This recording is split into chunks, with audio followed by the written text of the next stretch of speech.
the black signal now, letting the family know that we are gathering, yes, y'all. Man, family, we're going to have open discussion today. Of course, I want to do the toast first. I know some of y'all might not be able to wait to call in. Yesterday it was kind of quiet, but we're going to open up the lines to talk about those things that are touching you. Those things that are on your mind, right? Because it's important that we kind of stay in tune with the family. And I know there's some other stuff going on out there that we might need to know about. So if you have any announcements or anything, I'll go back through this that you want to make. If you have stuff that you want to share, this is the time to do it. I want to make sure that we are streaming on all cylinders. The black signal has been unleashed. The black line is open. Discussion is ready to be had. So let's go on and update everything to make sure that we are on the same page. Make sure we are in the same ballpark. Make sure we are able to handle our family's business, right? I handle my family's business, right? I'm a tribe man, right? And I know the word makes some people uncomfortable, but we could discuss that too. Why we at Gye-Nyame Journey stress this whole tribe concept. Because, if you look at the history, it can get kind of scary. But then we have to look at the history of why it's scary. And why Brother Hatim is constantly talking about tribes run the country. Tribes run the country. You know what I'm saying? What is the blue wall of silence other than the tribe circling up to protect his own? What, Brother Hatim? What is the Democratic Party and the Republican Party other than tribes? People with like ideas. So it's time for us to formulate our own tribes and start moving out into the wider society and making shit happen. I'm Gye-Nyame Journey Media, and okay, all right, let's see what's going on. Anybody out there that just got back from December camp that want to report to the family, you know what I'm saying? Because even though we ain't do as much fundraising as we should, I'm trying to let the family know, especially those that are involved, that, we have a platform through which you can go and talk to the family and let them know what's going on, and they might want to help. You know what I'm saying? So while we're able to share information in this way, because nothing is permanent, family, I just need y'all, as they say, as the Buddha say, all is temporal. All is temporal. So we want to utilize what we have right now to get as much out of it as possible, because we never know when something like this may be snatched up away from us. And what I'm talking about is this whole internet thing and being able to stream and being able to let people know that you're on, let people be able to talk to people all over the country and all over the world in the way that we do. This is not guaranteed to continue on. So those that want to stay in touch with Gye-Nyame Journey, it's a simple process, and I will share with you soon as, look like YouTube is up. As soon as the YouTube is up. So for those that want to be involved in the Toast and Talk, Folk Tales for Grown Folks, Tribal Quotes, and other shows that are coming, because I'm arranging a series of life-changing interviews for some of you out there. Well, for me in particular, but for some of you out there, I'm reaching out to some of the elders that helped me discover who and what I am. I will be doing that real soon, and we're going to be coming at you hard, family. So, so get ready for these Toasts and Talks and these folk tales for grown folks and these tribal quotes, because it's going to start going down here. The conversation is about to get hot and steamy. So you need to go and log in so that you know when we're going on. So if you are listening to us on gnjmedia.live, I would suggest that you subscribe and click the bell. If you're on Facebook, whatever, like the page. And if they got a bell or something, I don't know how that works, but make sure that you get in contact. But I suggest that everybody that tunes into us tunes in on gnjmedia.live. And then also, those of you that really want to stay up with everything that we're doing all over the country, right? I need you to grab your phone and text. I'm typing it in. The letters G-N-J. Don't have to be capital, just G-N-J for Gye-Nyame Journey. G as in God, N as in noon or none or Nancy, or you know what I'm saying? Like a Nancy, but that's an A. Nancy is what they call them, right? Or J as in joke, justice, jubilee, right? J and J to the number to 25456. G and J to the number 25456. That will keep you plugged in with us. So when they do, if they ever do pull the lines, oh, they doing too much, Brother Hatim will be able to hit you up to let you know, because we got alternative plans. I am black man, by the way, so I always have plans inside of plans. You understand what I'm saying? So when Lex Luthor or the Joker out there decides that he wants to pull the plug, Brother Hatim has plans inside of plans inside of plans. All right, now, next, for those who are hardcore and want to do the toaster route, the daily toaster route, right? Very simple. You're going to text the word toaster. Let me put it in. Text the word. I'm putting it in those things, so that you can see. Text the term toaster to the number 2545456. Now this line is not for the weak. Let me say, now, G&J, you get, you get blast, right? Get blast. So this means that I'm letting everybody know. So it ain't going to be coming super early in the morning. It ain't going to be coming super late at night unless there's some type of national or local emergency that I need to make sure that everybody knows, right? But the toaster line is specifically for the special forces of Gye-Nyame Journey. These are the people that get up to toast. So you don't mind receiving a text at about 5:30 in the morning. You understand, when we doing our show early, when we doing our show, some days earlier when we doing our show, and some days later. You know what I'm saying? You get your text in the mass text that I send out. But I just want people to be aware. The toaster is a serious line where we are getting in touch with those that are doing what we're doing. So it appears, let me check my dashboard. It appears that we are streaming on all cylinders. It appears that we are streaming on all cylinders. Let's see who's joining us. Family, if you would, throw up who out there so I know it's an open mic. What's on your mind is a discussion. I will open up the lines as soon as we get done with the toast, which means we are about to start right now. So family, I want to welcome you to the Congregation of the Mighty. Join the Congregation of the Mighty. You know you mighty. The home of the stubborn minority. Is that stubborn enough? How about that? That looks skeptical. Stubborn.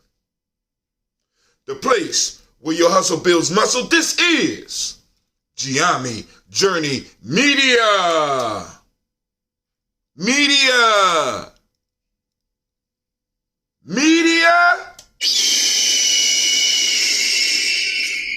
Anime, get it together. Spiritual animals is so hard to keep satisfied. I guess she didn't like what I fed her this morning. All right. Of course, this is the Daily Toast, but this is the Toast and Talk because we have time. It is President's Day. Okay. And we got time to toast and talk. And of course, this is a Heart of a Simple production. Well, we do nothing but strive to challenge and then blow up those old paradigms.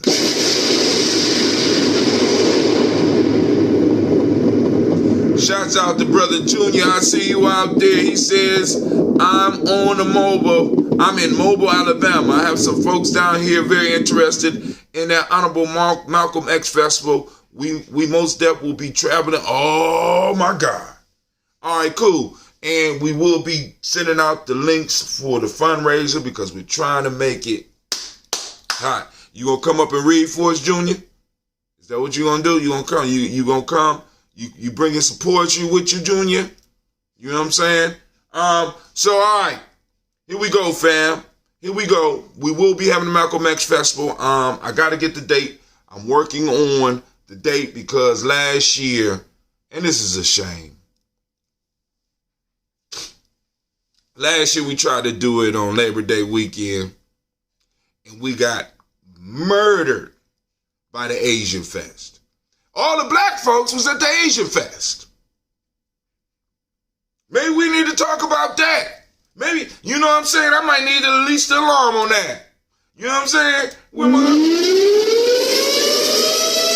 All the black folks was at the Asian Fest. Oh, they said hell with Malcolm X.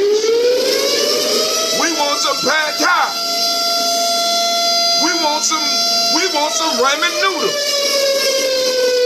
We want to see Kung Fu. Just saying, I'm being honest. I'm being all the way honest. So we got to change the date. We're going to move it back a little bit so that we can make sure we got all the family up in the house, you know. So that I hope that don't throw a crimp into y'all plans, Junior. But we probably going to be the week before, and I will be posting the date along with the fundraising information. You know what I'm saying? Shouts out to Herb Saint. He laughed because he know it's true. You know what I'm saying? We'll throw our shit to the side in a minute to go see some other people. I want an Asian chick. You know what I'm saying? Come on now. We need to stop that. We got to grow up. You know, I know I take it personal. Yes, I do. You know what I'm saying? So, hey, we about to get up here and do this toast. Shouts out to Miss Kim Carr as well. Hopefully she could call in. She's joining us from Wazadugu. They celebrating President's Day over there? Shouts out to her. For sure. Working on Malcolm's. Crazy black folks want to be Asian than black. See, but I ain't mad because I was like that too before I started learning. I wanted to be Chinese. I ain't even gonna lie. I used to walk around with the Kung Fu uniform. I wanted to be a martial artist. I wanted to be a Buddhist monk. I wanted to be all that. Then I didn't know. But black folks forgave me. They opened their arms and let me back in when I got my mind right. You know, but this all when I was going through puberty. This was a long time ago, you know. They opened their arms. Brother, come on. Don't you know? I said, man, listen. This is a real conversation. I said, man, don't you know that the Chinese has the oldest brick building, the oldest thing built by brick? They're the most ancient society. They said, well, how old is that, brother? I said, about 2,000 years old. They said, brother, your family got pyramids that's 4,000 years old. What? Nobody ever told me that. Where is that? In Egypt. Egypt ain't in Africa. Listen, brother. Come here. Look at the map. There's Egypt right there. What is that place that Egypt is in? Look like the continent of Africa. Nobody ever told me that. I made it all the way through high school. Nobody ever told me Egypt was in Africa. This call is being recorded. Somebody calling in. Who is calling in? Right before the toast. Hey, it's Sister Kim. What's up, Sister Kim? Sorry about that. No problem. What's going on? Long time no hear. You all right? Yeah, I'm all right. I try to like you, but our internet has been really bad. But it's pretty good today. Okay. Y'all celebrating President's Day over there or something? Yeah. No, this is another holiday. I don't know what it is. It's a So holiday. we off today, but it's not. We don't get American holidays here. Oh, So this okay. is a local holiday. Okay. Well, you need to know the holidays you celebrating. Yeah, I mean, hey. I mean that's true. But it's I don't know how to say it, but a lot of places aren't very nationalistic, and you can ask a local here what today is, and sometimes they may not even know. Wow. Yeah, we take it for granted that everybody knows what's going on in the country most of the time. Oh, so in a sense, we got it kind of good over here.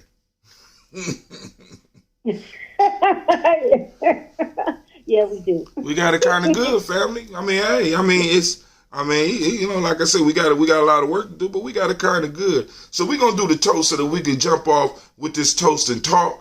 You know what I'm saying? We're gonna get the toast piece out the way, okay? Because we want to salute those ancestors, and then, family, we're gonna open up the lines to talk about what's on your heart, what's in your mind. Let's talk about it. If y'all want to continue the conversation from yesterday, we definitely could do that. If you got some pieces of the news that you want to cover, we could definitely do that. If you want to talk about what's going on with the reparations and the movement and the presidential campaign, we could definitely do that. If you want to talk about some ideas for future shows, we could do that. If you want to talk about the Mercury going to retrograde, I guess we could talk about that. If you want to talk about what is holding the atoms together to formulate the water, we could talk about that too. All right, you know what I'm saying? As long as you got to bring it. If you open in a discussion, you got to bring it. All right, so let's go and do this toast. For those that are new to the journey, check it out. Here's what we're going to do. We are about to salute our personal ancestors, family. So if you are new to the show and you have ancestors that you want us to lift up and toast on a daily basis, put them up on the screen and I will write them down and we will salute them on a daily basis. Now, but every now and then you got to come back and you got to check out what we doing on Gye-Nyame Journey. Right? You got to check in on your ancestors. You got to check in on your family, because once we put your ancestors on the list, you're part of the tribe. You're part of the family. Let's build, right? As y'all can see up there right now, they got the tennis shoes on the picture. But because the tennis shoes are made in China, I think they stopped producing them. They just pulled them all the way off my list. I'm so hurt. I was about to order me another pair. But anyway, let's go and do our toast. Oh, we ain't even do the song yet.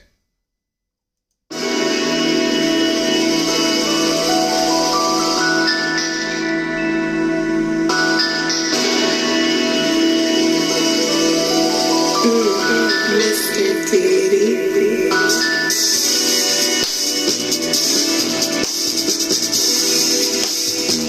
Drink your water.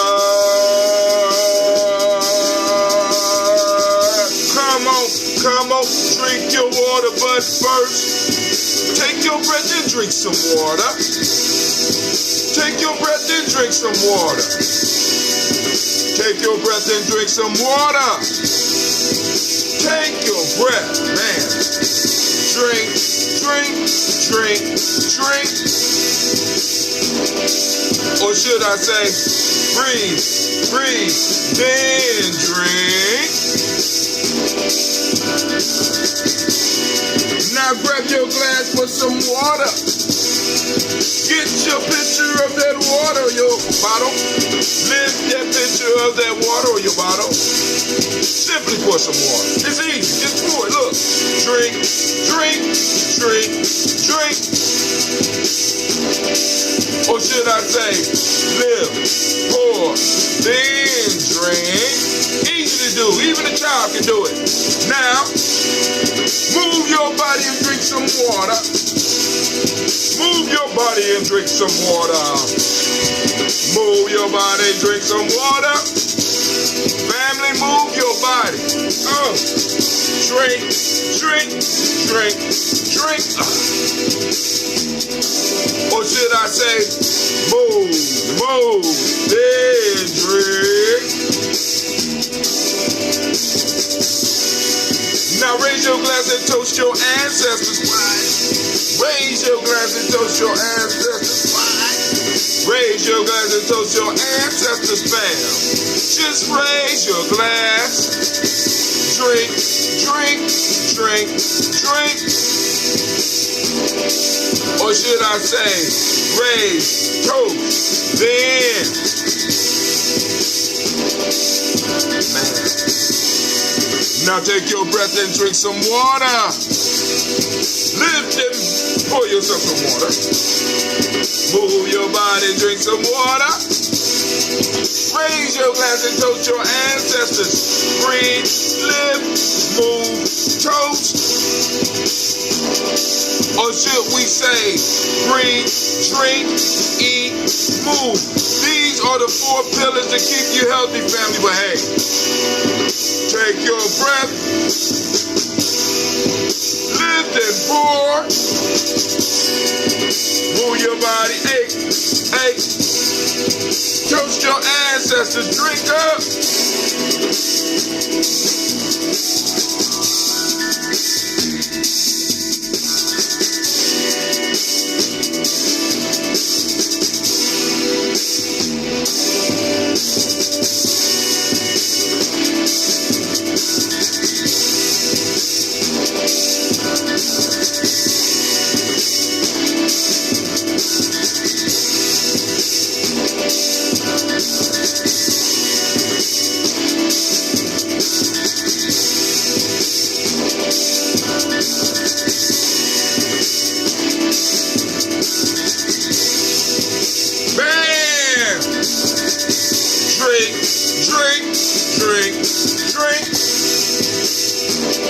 Drink your water.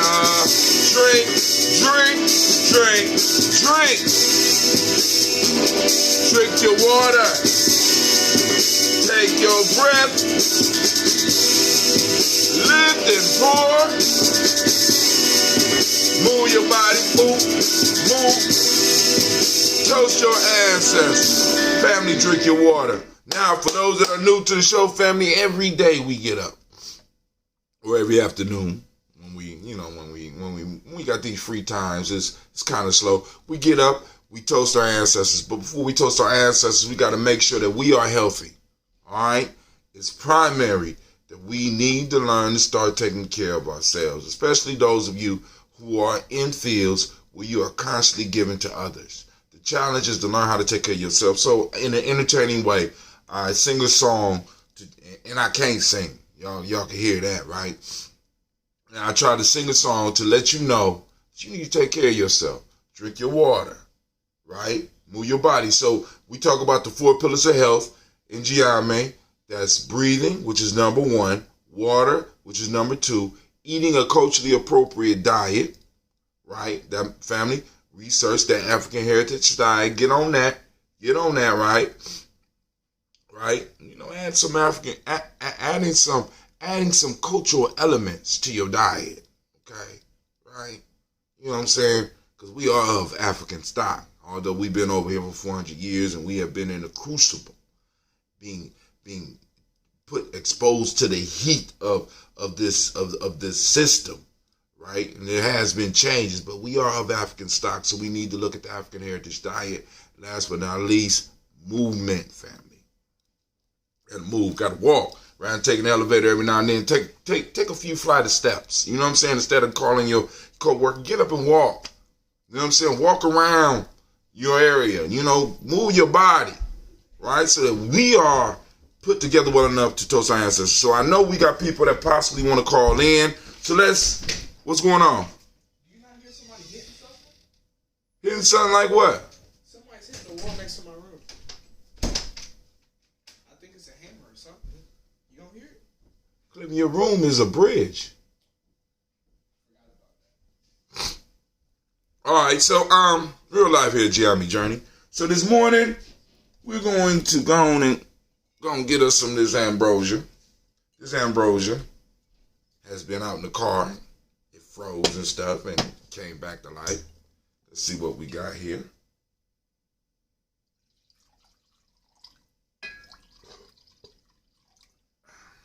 All right.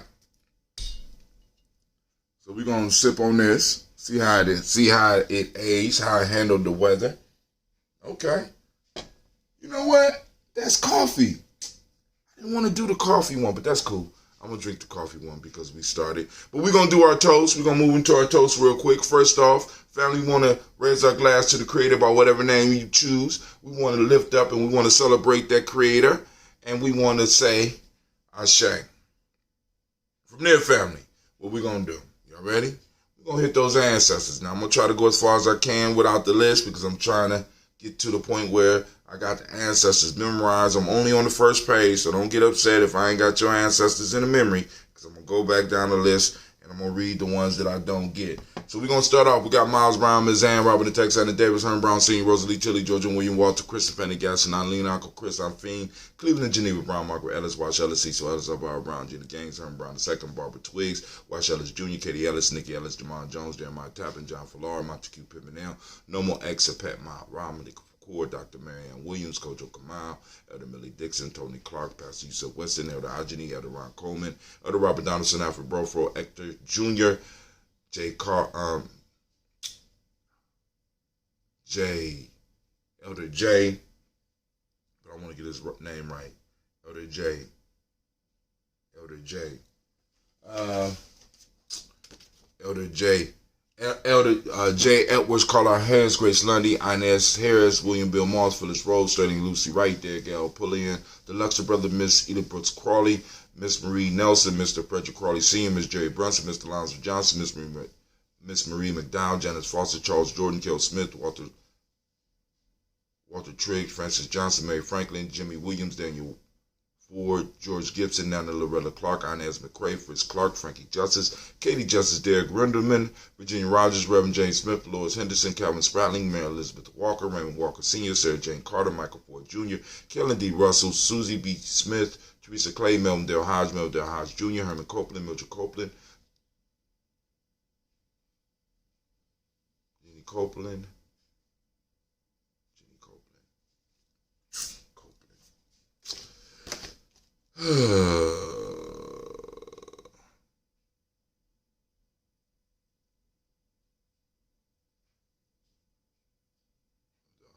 Herman Copeland, Mildred Copeland, Jenny Clayburgh, B.D. Selwell, Libby the Farmer, I Go So Sue, Shell Harvey, Aunt Charmaine, Aunt Evelyn, Theolis Hasbury, Harvey Hasbury Sr., what's going on with me today? Harvey Hasbury Sr. This is where Leonard Dixon, T.C. Islam, Terrell Dunbar, let's just stay on the list right now. Terrell Dunbar, Will Thomas, Sarah Berry, Mark Walsh, Merle B. Thornton, Pearl G. Thornton, Ida Johnson, Tim Carter, Joanne Thornton, Erica Tricia Lewis, Juanita Wright, Robert Wright, George Wright, Mary Eliza Frederick Davis,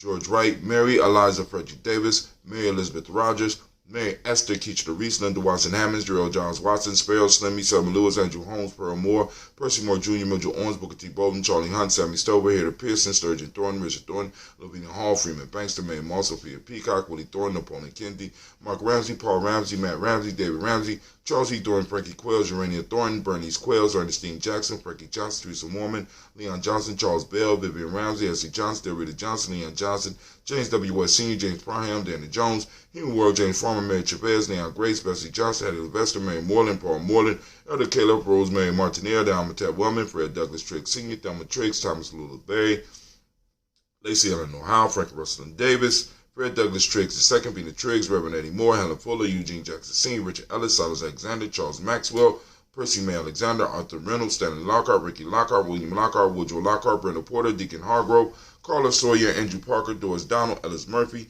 D'Amico Russ, Denny Monez, Gene and Ruth Jones, Janet Callahan, William Walter West, Nigella Parrish, Elder Basiji Falani, Jim Robinson, Gladys Johnson, Valerie Clark, John and Mary Sullivan, Dirk Johnson, Antonio Johnson, Denise Waters, DePretis Hines, Anna Bostic, and the Bostic Winifred Scannabay, Wilson Haley, Emma Hines, Phyllis Lee, Eugene Spratling, Kevin Spratling, Charles Whitney, Penny Brown, Roy Lee, Print Up Jr., Miriam Johnson, Wilbur Longmire, Heather Catney, Janice Carter, Michael Carter, Leon Peanut Carter, Mark Carter, William Carter, Lisa Jordan, Charles Lee Mosley, Dorothy R. Blair, Ransom Evans Sr., Sam Evans Sr., Leon Blair Sr., Edward Stevens, Sue Ann Stevens, Joe Davis, Timothy Butler, Gene Holmes, Dana Jones, Peter Charles, Christy Nichols, Cardinal Robinson, Rosemary Charles, Ada Pearl, Bob Ingalls, Jack Wallace, Warren M. Finch, Warren P. Finch, Tim Ingalls, Arju Finch, William Billingsley Jr., Jennifer Sensabaugh, Hazel Gassett, Jerry Brantley, Brian Watson Jr., Kaniko Parsons, Jason Kathy Bradford, Thomas Bradley, also known as Uncle Buki, also known as Gypsy, Reverend Roosevelt Word I, Stacey Tribe, Frank Smith, Mother Bertha, Michael Leonard,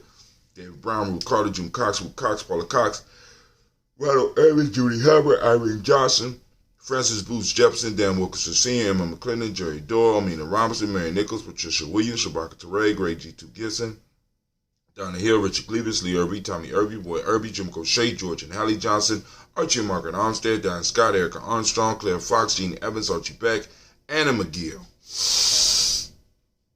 Charles McDaniel, Christine Cottrell, Aunt Becca, Alice Arnold, Arthur Arnold, Hattie Reed, Charles Reed, Eula and Andrew Baker, Patricia and Edwin Brooks, Gwendolyn and Bob Hatch, Kimball Brennan, Bradley Kim, Janie Harris, Thelma McKay, Spencer Sturgis, Sally Mae Baker, Ethel Baker, Creola Baker, Geneva Baker, Aaron Eno, Baby Hatch, Senior, Melly Miller, Housie Hester, Ed Cleveland, Mother Gibson, Alex Nixon, John Bowie, Lester and Rachel Saunders, Dorita Ross, Riola Ross, Robert Nelson, Preston Stevenson, Leroy Stokes, Lily Johnson, Fletcher Swan, Maddie and Charlie Scott, Arthur Casey, Thomas Cofer, Vivian Stevenson, Mona Ann Lewis, Cornetta Lyman Lewis, John Jackson, William Dallas Lewis, Mary Francis, Chappelle Jackson, Michael Slade, Joanne Perkins, Richard Jackson, Martha Ford Dawson, Big Mama, Nanny Harris, Eva Ford, James Harrison, Margaret Towns, Mary Williams, Leroy Q. Sr., Albert Moore, Miss Vanilla, Albert Motley, Geraldine Elizabeth, Douglas Thompson, Erderton Houston, Lud Alls, Elijah Alls, Jerome Alls, and West Staten, Joe Jamel Alls, and Pierce, Donald Carter, Lily Green, Nathan Green, Pat Bond, John Dewey, Ruth Beard, Tim Butler, Ramey Laura Newton, J.B. Foggy, Thomas Newton Sr., Barbara Naeem, Jeanette Sanders, Jerry C. Sanders, Roy Pruitt, A.J. Brownlee Sr., Henry Wilson, Rufus Jenkins, Minnie Wilson, Catherine Sanders, Muriel Ellis, Elizabeth Sanders, Henrietta Irby, Mildred Armstead, Margaret Armstead, Captain Anthony, Ruby Brown, Charles Walker Sr., Charlie Walker, Cecil Russell, Diane Urban, Haroon Phillips, William Ford, Margaret Logan, Phyllis Barnett, Lee Urban Sr., Michael Urban, Ozella Watson, Hugo Watson, John Caldwell Sr., Robbie Lee Caldwell, Nevaeh Mitchell, Ron McCormick, Sabrina Easley, Rayshawn Easley, Javea McCormick, Robert Ann Reed, Dorothy Ann Reed, John Reed, Shekamaha Reed Jr., John Reed Jr., Patricia Reed, Edward R. Benson Sr., Ethel H. McNair, Louis Fernandez, Jacqueline Brawlers, Reginald Oliver, Marjorie Cooper, George Swan, Emmanuel Grayson, Charles Scott, Charles H. Scott, Michael Morgan, Charlene Morgan, Sybil Edwards McNabb, Annie Perkinson, William Ferguson, Shelby McClendon. On to the Black Book. We got Joella Giles, James Carswell, Roberta Adams, also known as Aunt Sis, Elder Shaka McNair, Anthony Brown, Jonathan Ford, Lottie Gaucher, Cousin Tony, Michael Johnson, James Jimmy Johnson, Barbara Shane Lewis, Ronald Shelton Jr., Damian Top, Christina Banks, Joseph Bingham, Quincy Mama, Aunt Lady, Abraham Isaac Cundiff, Aunt Barbara Lewis, Renee Johnson, Joy, Ryan Ross Wiggins, Jermonte, Marcus Price, Ness Words, Marshawn McCarroll, Demetrius Beard, Herb Jefferson, Ralph Mickens, Eric Walker, Quincy Sample, Candace Simmons, Summer Clayton, Leonard Jones, Sade Garner,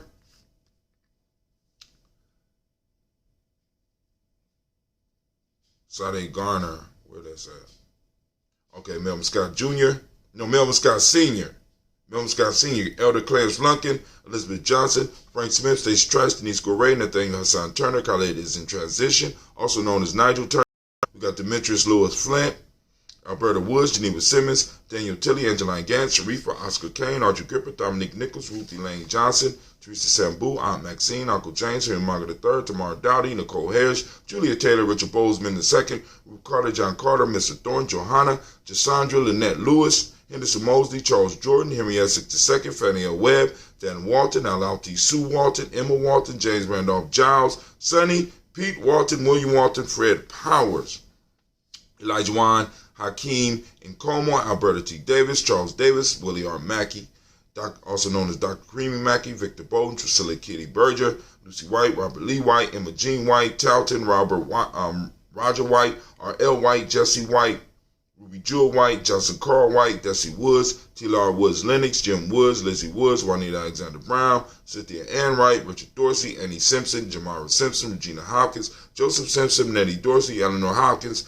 Edward Webster, Alice Webster, Ivy Webster, Arnella Willis, Ethel Lane, Samantha DeMond, Ethel Marshall, Steve Dougie Shelton, William Bill Walker, Carl Rico Johnson, Kim Grace, Stuart A. Johnson, Edward Young III, Isaac Jackson Sr., Drusilla Murrow, Wayne Young, Christina Young, Thomas Young, Frank Murrow, Sylvester Foster, James and Lizzie Winston, Abe and Julia Lawrence, Ozell Leathers Sr., Gladys Crawford, Ozell Leathers Jr., Geneva Jackson, R.J. Lacey, also known as Tooth the Don, Xavier Winston, Chris McKinney, Margaret Mentor, Mary Smith, Juanita, Florine, Stith, Gibbs, Carl, William Duncan Jr., Jana Callahan. I think I got that name on here.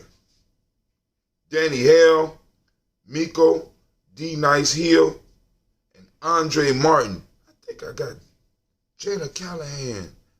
That name. Who else put that? All right, I'm about to go through my list, but we raise our glass, nevertheless, to all of our ancestors that combine us and unite us. We raise our glass and we say, Ashe. From there, family, where do we go? From there, we move to the present moment. Right now, we are on the day of Umoja, and thank goodness it's a day off. I went to go do some work yesterday. I ain't get a damn thing done. Not my fault. Yes, I did. Got a little bit done, right? Got to talk to at least one elder to try to make some arrangements for shows and trying to get some of the information that the elder is holding on digital. Get it in a digital format so that, it can, we can learn from it. We got a lot of elders and we got to start getting this information. We got to start cataloging this, especially those that we know, because it's a lot of wisdom around us. But going back to the present moment, we are on Umoja. So we want to give all of the Umoja babies a round of applause. If you're an emoji baby, stand up.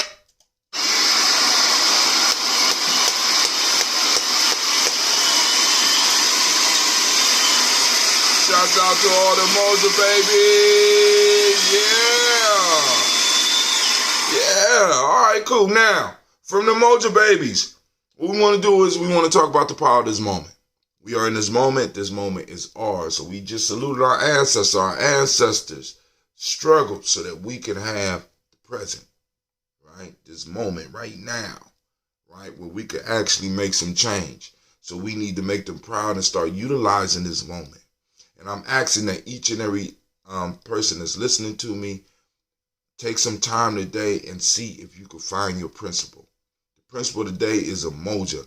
We are seeking out Umoja. It's out there. We can find it. It's out there. Our people are using it. We just don't recognize it. We've been taught to look at all this other crazy stuff and we're missing it. So the challenge is activate your reticular formation. Get out there. Find some Umoja when you're out in the world. All right. So for those that don't speak the language, Umoja means unity, right? The Modic principle that we are celebrating today is the principle of truth. The color is violet. As you can see, I got my violet on up under there, up under the Daily Toaster shirt. This is the new edition of the Daily Toaster shirt. It's kind of a yin yang type thing. But anyway, mentalism. Jill Jackson, get them libraries before we lose them. That's right. That's what we got to do, and that's what we're going to work on. We're going to work on, and also stay on for a minute, Jill, because what I'm throwing out is for you as well. Because the same offer I'm making them, I'm making to all of the nation builder, all those that's in our circle, because I have a skill that I want to be able to share with everybody so that we could start getting some stuff flowing. But anyway, we have the Hermetic Law of Mentalism. Male name for the day is Kwojo. Female name is Ajwa. Probably said that wrong. I don't know what's going on with me right now. Ajwa. All right. So we raise our glass to the present moment, to the power of the moment that belongs to us. So family, what are you doing with the power that your ancestors left you? Are you wasting it? Come on now. Come on. We raise our glass to this present moment because we're going to use it and we're going to push and we're going to use our power to make sure that we create the space and time for our children, as well as leave them the resources that they need to do what they need to do to take our people to the next level. So we raise our glass to this moment. We say Ashe. From there, we move on to the future generations. We move to our future generations, and guess what? Right? We toast them. We celebrate them in advance. We know it can be hard working with the young people.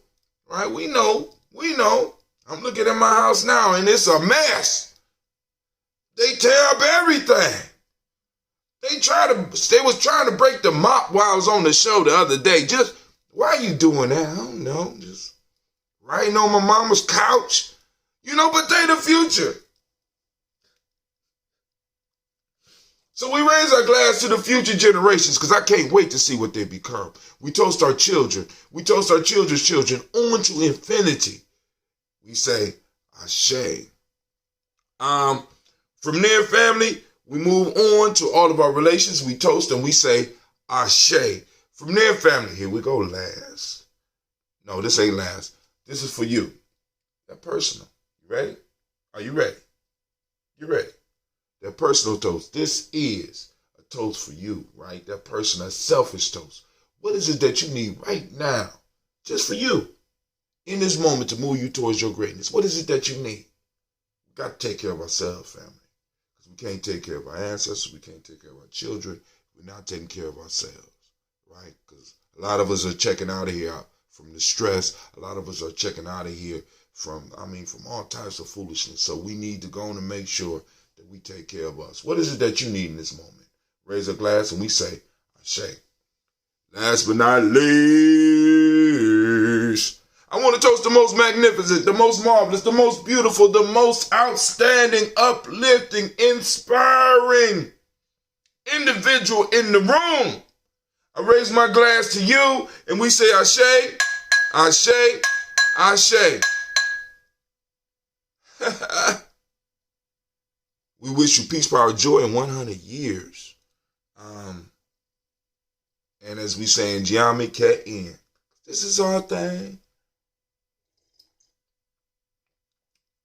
God damn, that coffee set for a couple of days, and that shit is good. All right, let's go back because Sister Jill was posting up. She said, get them libraries before we lose them. That's part of the plan. But also we're getting the libraries from the elders. I want to be able to do the same thing with the nation builders. After working with Philip Shock Matthews, I picked up some skills. And what I want to do is, one, start helping people either through books or through e-courses or whatever, put together information that our community needs. Start organizing it and put it out there for the community. Now, also making it so that we can exchange value. Because like with Jill or with Dr. Kelsey or Dr. Myers or Baba Dolly or, you know what I'm saying, or Elder Tony, with all the people that I'm shooting at, what I want them to do is to put together something for the community that we could bring value into the community. But also the community going to have to recognize their value and send value back to you, right? So putting together information that we can go and utilize to start establishing economic foundation for some of the stuff that we're doing. One for you, for those that's going to be creating the content, and also allowing others that will help promote the content to also be able to grow off of the content as well. So, it's a simple process. Brother Shock Matthews called it Umoja, such an appropriate name. Umoja, where everybody that's involved with the cycle can benefit. And we can put this together right. We can put, it's basically, if you got materials, whether you do writing or whether you do speaking or both, right? We can go on and start making it happen. I am not playing. This is something that's very, very doable. Something that is very, and it's like, yo, I ain't gonna say people gonna get rich off of this, but we can at least get some funds flowing into our community with some of the stuff that we create, and we got no overhead because it's all digital. Umoja. Brother Philippe is a genius on that shit. When he came up with that shit, when I heard the concept and he broke it down to me, he said, dude, go on out and do it. Like, man, I ain't playing with it. But hold on. She said, get those libraries. Cool, activate our Umoja. No, I gotta go. Oh, Jill said I gotta go. Maximizing is the question. Good morning, all. That's from Sister Navita. There are levels of usage like a gas gauge. Yup. I don't know why they're not at their aunt's house. Anyway, well, my mom wanted to, talking about my daughters. My mom, they did something to my mom's house. And my mom wanted to exact vengeance. I guess that's the only way. Malcolm X Festival, join us in planning this festival. Hit me up via Facebook inbox or hit Gye-Nyame Journey Media inbox. Look forward to hearing from you. Where is all that at? I don't see that on here. How you do that, Navita? Good morning, all, Navita. Absolutely, we need all of the stories. Umoja. But Navita, where you at that you posted that up? I don't see it. Are you on Facebook? How did you do that, Navita? I don't see it nowhere. That's dope. All right, but she right. Malcolm X Fest, join us for the planning this festival. Hit up Sister Navita or myself, or hit us up in Gye-Nyame Journey Media inbox. We will be unleashing the fundraising portion of it. And like I said, family, we count on you. And we count on you to come out. You know what I'm saying? Because last time the Asian Festival whooped our ass, how the Asian Festival gonna get more black people than the Malcolm X Festival in Columbus, Ohio? How is that possible? You posting up and I'm not seeing you. Somebody just posted up something about the Malcolm X Festival and I don't see him.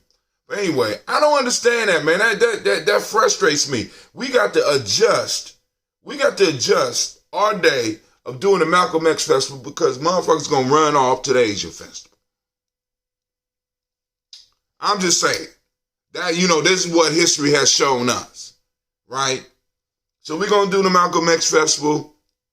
Brother Devin, if he out there, go and post up the date. He posted it up on the text. So Navita, if you go to your text and pull it up because I'm streaming on my phone. And, matter of fact, I can pull up the date. Hold on. I forgot. This is a Chromebook. Oh, what a wonderful thing. All right, family lines are open. 614-556-4535. Let's have a conversation. What you want to talk about? What's going on in the world that you want to discuss? What is it? Right? Or y'all just want to hear Brother High Tim rant? Because I could do that. I have no problems with ranting. You know what I'm saying? Because I'm an angry black man. Hold on. I got something going on at my school. What's going on here? I'm sorry. This might be an emergency. Just left school. This vehicle was left sitting near entrance. Okay. Ain't my car. All right. All right, here we go. Here we go right here. May 16th. May 16th is the date set right now for the Malcolm X Festival. So we will, once I get the fundraising piece cleared, we will unleash that upon the world. We will be sharing it. So those of you that don't like getting inboxes, I apologize in advance, right? But we are going to be trying to raise funds so that we can make this festival the most successful one yet, right? This last Kwanzaa we got a hard one to compete because Sister Jill put that shit together immaculately. And I'm like, we got to go on and meet the standard that has been laid. The gauntlet has been laid down. So we got to go and hit it. We got to get the Malcolm X Festival up to the standards of the Kwanzaa, because the shit was thorough. And I'm like, the gauntlet has been thrown down. So community, we need your help. And like Sister Navita posted up, we are looking for other people with other ideas to come to help us as far as the planning and as far as the fundraising for this festival. So once again, lines are open. Black line is open. Hit us up at 614-556-4535. Wow. There we go. Give y'all a couple of seconds to get y'all bearings. Come on, wake up, Hoot Sweet. Why is all of y'all sleeping? I know we don't get holidays. Is Sister Kim still out there? Now's the time to call back in if she's still up. Brother Deshaun is out there. Why don't you call in and give us a report from the reunion? Shouts out to Elder Margarita. I see you out there as well. All right. So, lines are open, 614-556-4535. Somebody posted up, Black Line is open. Tuesday, May 16, Malcolm X Festival. Where? At the Millennium Community School, 3500 Refugee Road, right in the front. You know what I'm saying? The goal is eventually to grow so that we could be all the way in the back and use that whole field and have a magnificent something. But, we need to put our heads together because we got all that space. And I'm saying let's use it because all is temporal. While we got it, all is temporal. You know what I'm saying? So, because we got more. I honestly believe that with the school, we got more space than we had at Franklin Park. Hint, Juneteenth. I'm just saying. We could build a stage back there. Actually, we got that natural hill. We might be able to formulate some type of stage right there. All the people out there. We could put all of the vendors all the way around the building so when people come, they could park over at the church if we have it on that weekend. You know what I'm saying? We make arrangements. People can park over there and they could walk around. And on Imani, rather than starting early, we will start in the afternoon after the church services let out over at the First Church. And in fact, matter of fact, we might encourage a partnership and say, hey, we all going to go and participate in the service at First Church and blah, blah, blah. I mean, it's so much. She said, please stop with the gauntlet. I don't even know. What the hell is a gauntlet? I just heard somebody say it throwing down. What the hell is a gauntlet?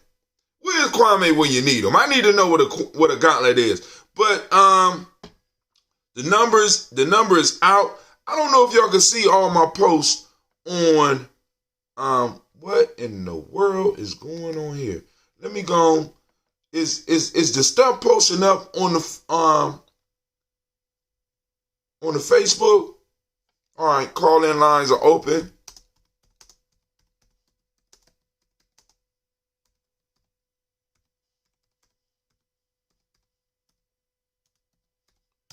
I don't see. No, nothing is popping up. That's messed up. Restream, y'all whack.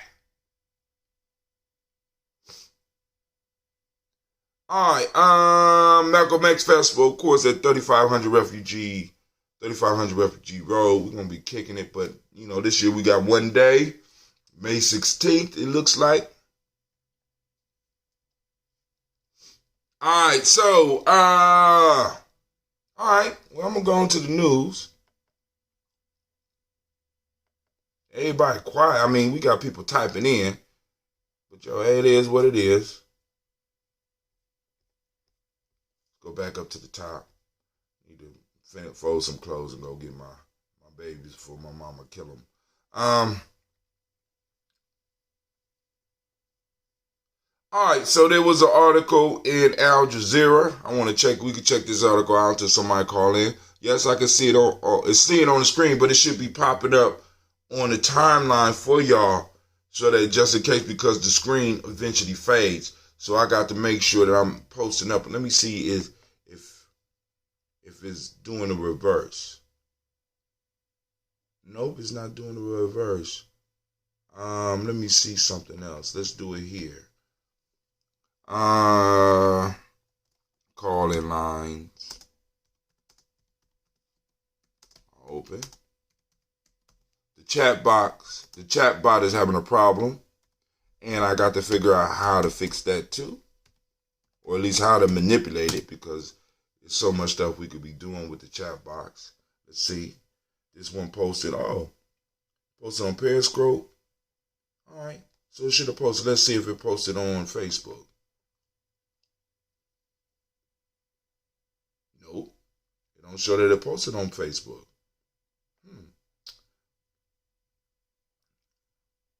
All right. It just posted on, all right. Well, anyway, let's go. Al Jazeera. Meet the U.S. presidential candidates, blacks. In U.S. electoral politics, black people are an asset, a problem, or a prop, but never a protagonist.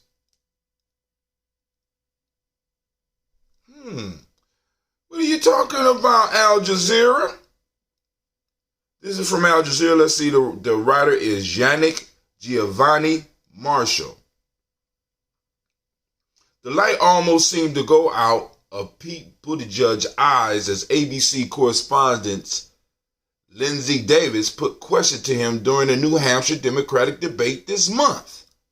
Davis, the moderator, asked him to explain the increased rates of black arrests in South Bend, Indiana during his tenure as mayor there, and refused to let him slip down the escape hatch of well-rehearsed condemnation of systematic racism.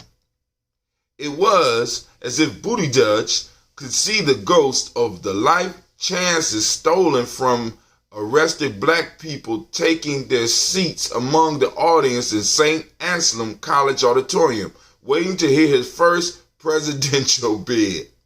With applause-seeking one-liners and parody activists failing to gain traction with the crowd, he resorted to smashing the in case of emergency glass and brought out the gangs. Question: how do you explain the increase in black arrests in South Bend under your leadership for marijuana possession?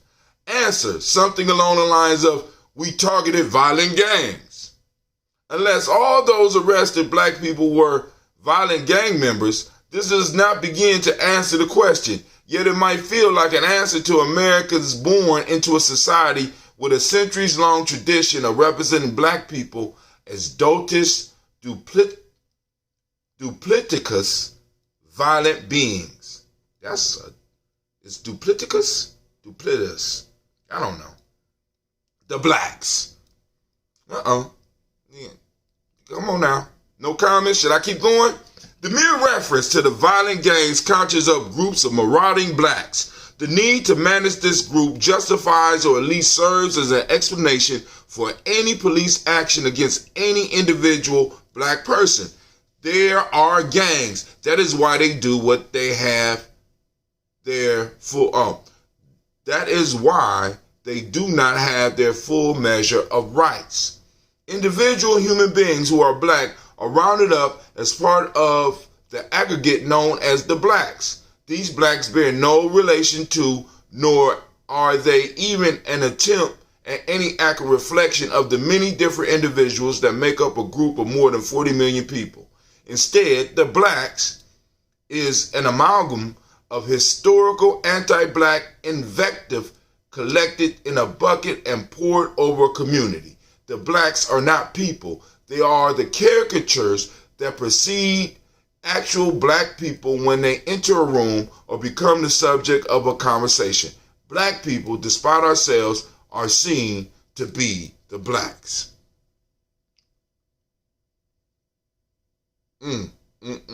What question? You know cause y'all kind of behind me, so when it pops up on the screen. The conundrum facing the presidential candidate becomes how to contain. Now I want y'all to think about this. This is their goal. They want to contain us, right? They don't want to give us anything. They just want to contain and control us. And we have to understand it's a game being played. It's a game by different tribes being played. And because we don't know that we are tribal, that we are a family, that other people are hustling and grinding against us, we don't recognize it. So we just open up and we're cool with everybody. I keep telling y'all we need these borders. We need these mental borders. There's certain things that people are not allowed to cross. All right. Conundrum facing the presidential candidate becomes how to contain if they are conservative or be seen to be addressing the concerns of if they are liberal.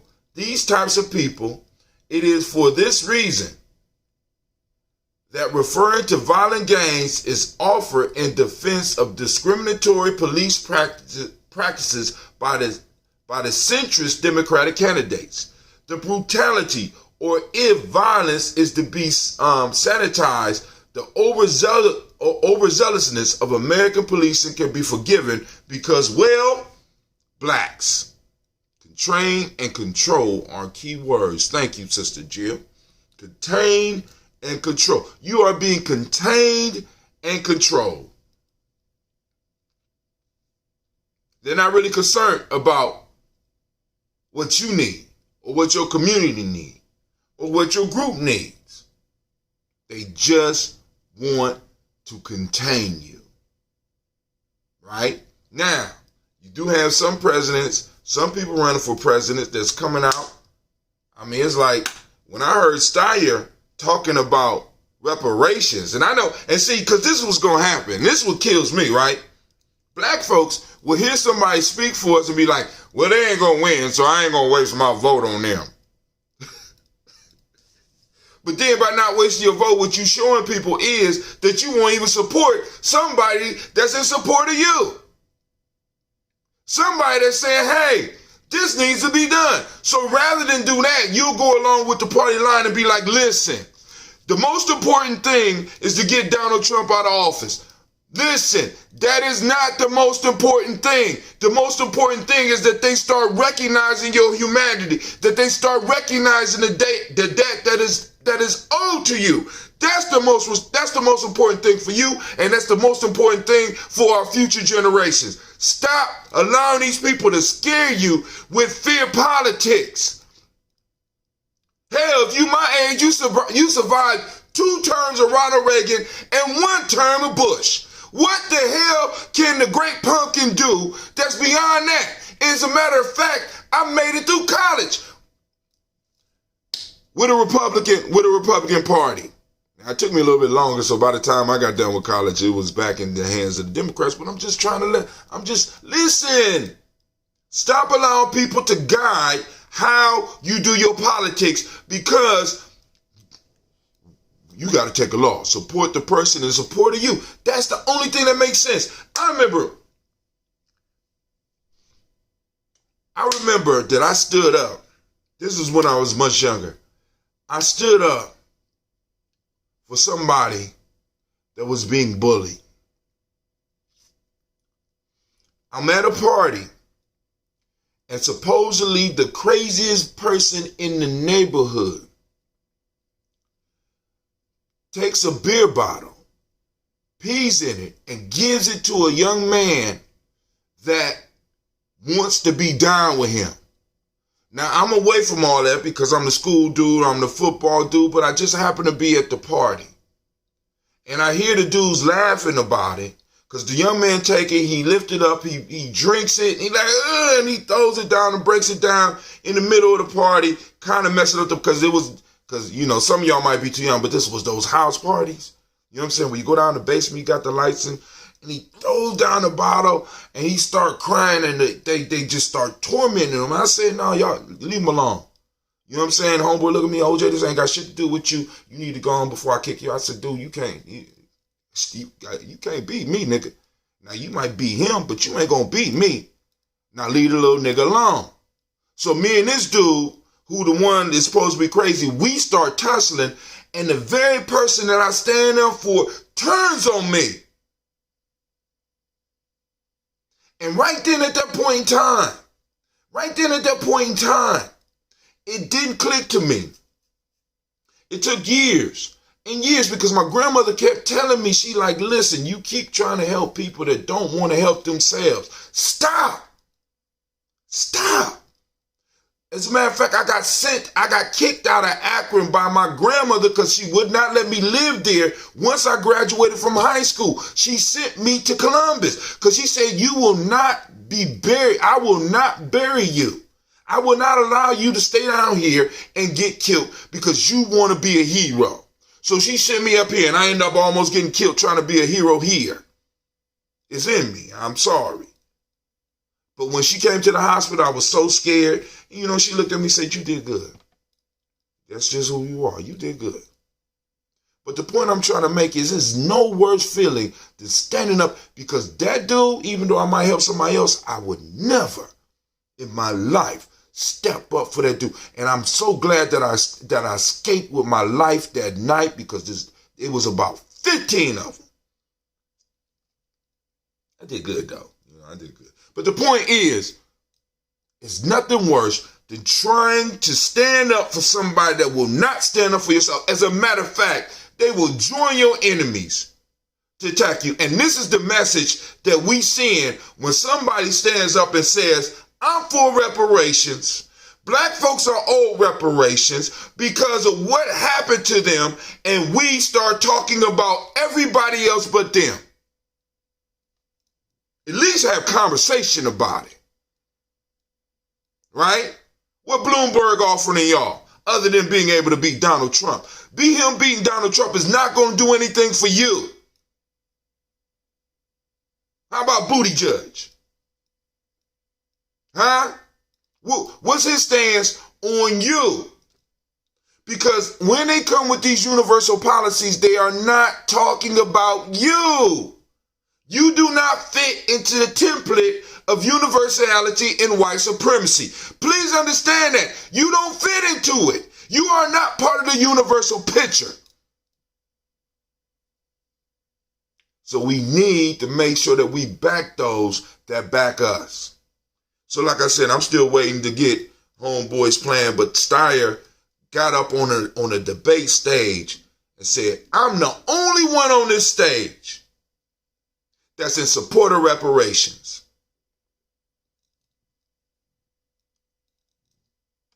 I'll play it for you if you need me to. I'll play it for you. I'm the only one.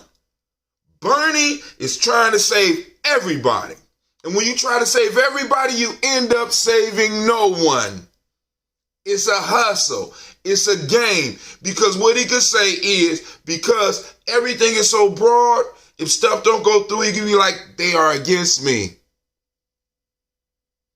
Well, helping people that don't want to help themselves, man. Listen, family. I'm like, yo, is that what we are? Are we a lost cause? We want to save everybody? Don't want to save, we don't want nothing left for our children. Huh? We toast the, here at Gye-Nyame, we toast the future generations all the time. And we have been given the divine job, the divine duty of protecting their space and time. And what the statistics are telling us right here in America today is that the space and time for our children is being taken by others.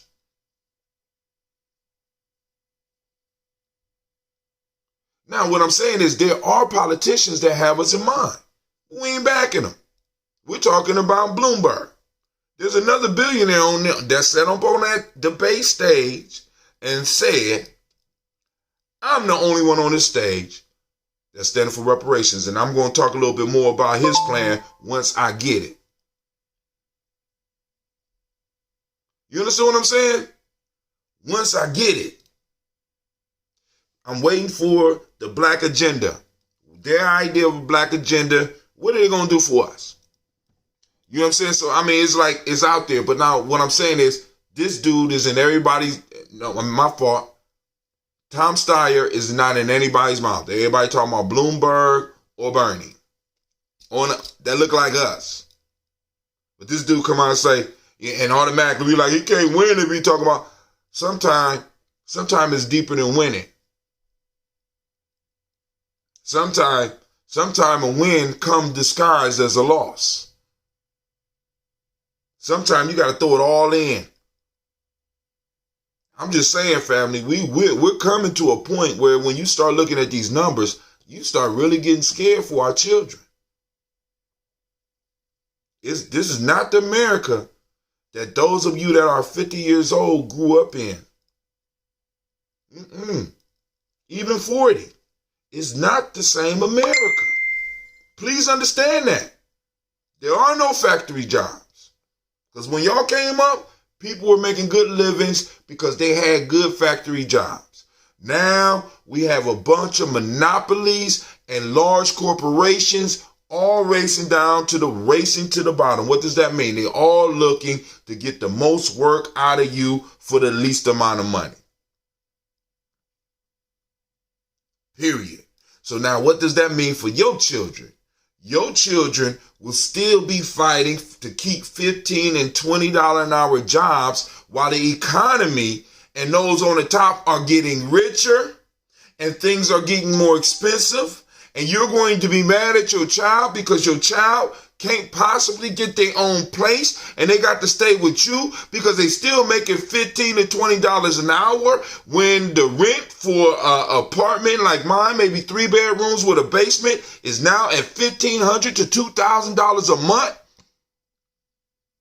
America's leaving you behind. They're leaving us as a group behind. Let me get back into this. Woo! I'm sorry. I ain't mean to. But it hit me hard, man, because I be looking at this stuff and I don't understand. I don't understand. All right, let's go back. This is Al Jazeera. Vice President, oh God, here we go. Vice President Joe Biden, constant reference to his black support, often comes across as so cringeworthy because it feels like he holds blacks as some sort of ace card in his back pocket. Let me see. Calvin, this is a bit off topic, but do we have someone in the family who has a working knowledge of French? Parlez-vous français? Parlez-vous français? So anybody out there speak French? Brother Kwame is seeking. Where was I at? Instead of black support suggesting a tendency to approve some of his policy proposal or strategic voting in an attempt to stave off more concretized white nationalist takeover of the government. In his political cadence, it often sounds like our blacks. Are blacks. Ultimately, it is a claim to property. That's how they talk about you. It is the liberal version of the conservatives' more transparent look at my African American. The black crowd he conjures up seems no more individuated, independently minded, or human than those referred to on a Blacks for Trump placard. It would be so bad if lassoing the multitudes of individual black lives into the amorphous mob that is the blacks was where it ended. The problem is, of course, that the caricature is so co-traveler with every pogrom. Who is this? This motherfucker has an extensive vocabulary. Good God almighty. Shots out, let's give him a round of applause using all these goddamn words, man. Make it simple, nigga. Make it simple.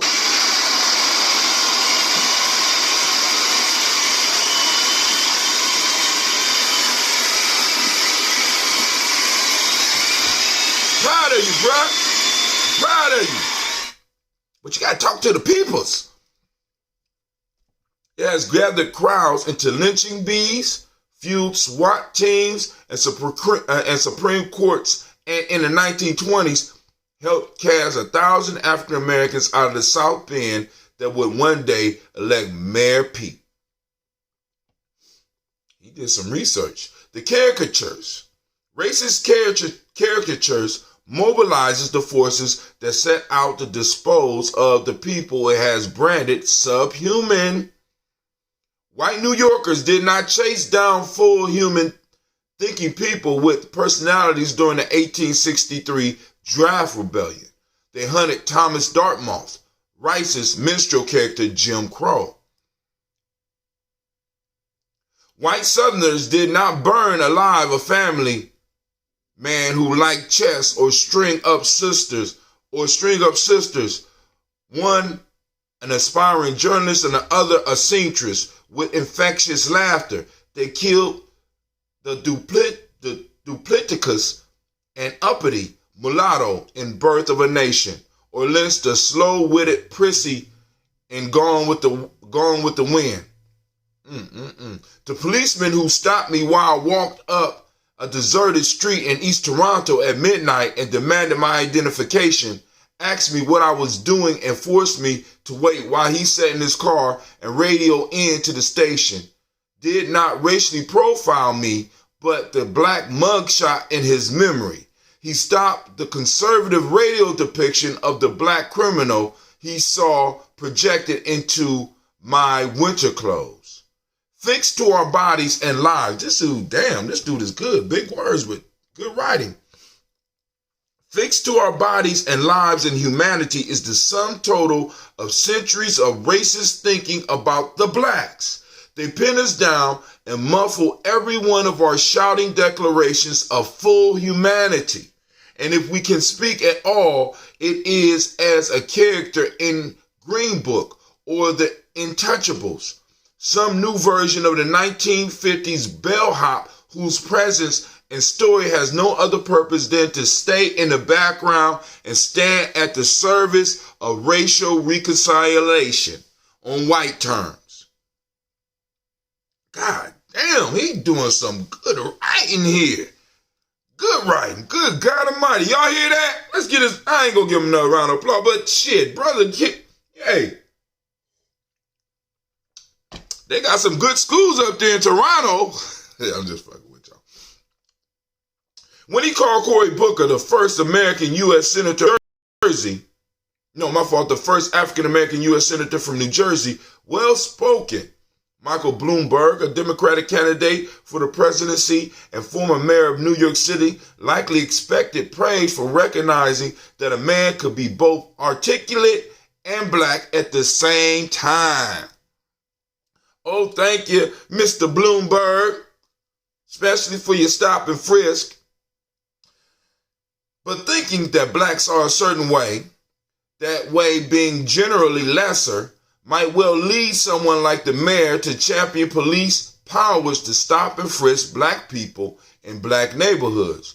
One can even expand a policing order that forcibly touches all black people, because then the risk of groping one that does not deserve it will be low and lead to no consequences. Blacks being a type of people, inarticulate and dangerous, has been key to the legal defense of anyone caught shooting into a car of rowdy screaming blacks. They could not reasonably have known that one of them was undeserving of being shot. In 2012, 17-year-old Jordan Davis killer Michael Dunn said thugs should be killed more often for social change. The same year, George Zimmerman's brother reached for the trusty "blacks are risky" defense of his Trayvon Martin killing brother. He tweeted, "Lib media should ask if what these two black teens did to a woman and baby is the reason people think black might be risky." The teen he was referring to were DeMarquise Elkins and Dominique Lane, who were charged with killing a baby in Georgia at the same time and were unrelated to Trayvon Martin. Zimmerman's brother, Robert, posted a picture of Trayvon, a 17-year-old African-American teenager from Miami Gardens, Florida, raising his middle finger in an attempt to halt the humanizing of Trayvon. It was to return him back into the pack of ends. You know what that is. To use a Mel Gibson.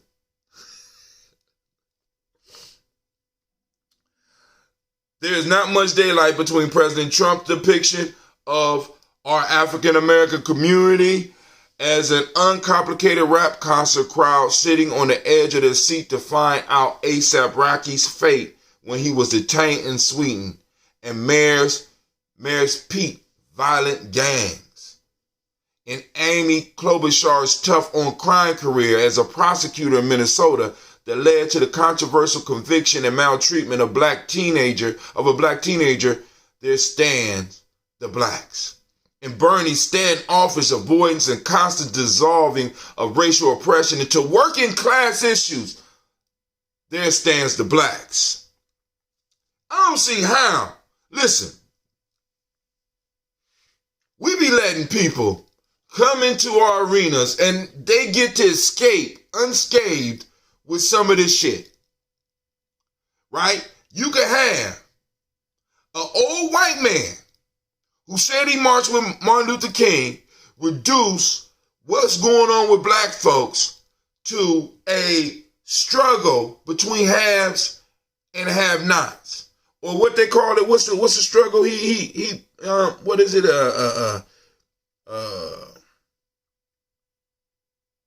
Bernie standoff, dissolving racial oppression into working class issues. We can allow him to demote what's going on with us to working class issues and allow him to convince us that if we get rid of working class issues, we will get rid of what's been plaguing black folks in America for the last 400 years? Are you serious? Is that the best that you can do? Then turn around and be like, what is reparations? What do you mean? What do you mean? What are reparations? That shit is insulting. I don't understand how he even got any black surrogates after that shit. Hold on, Bernie.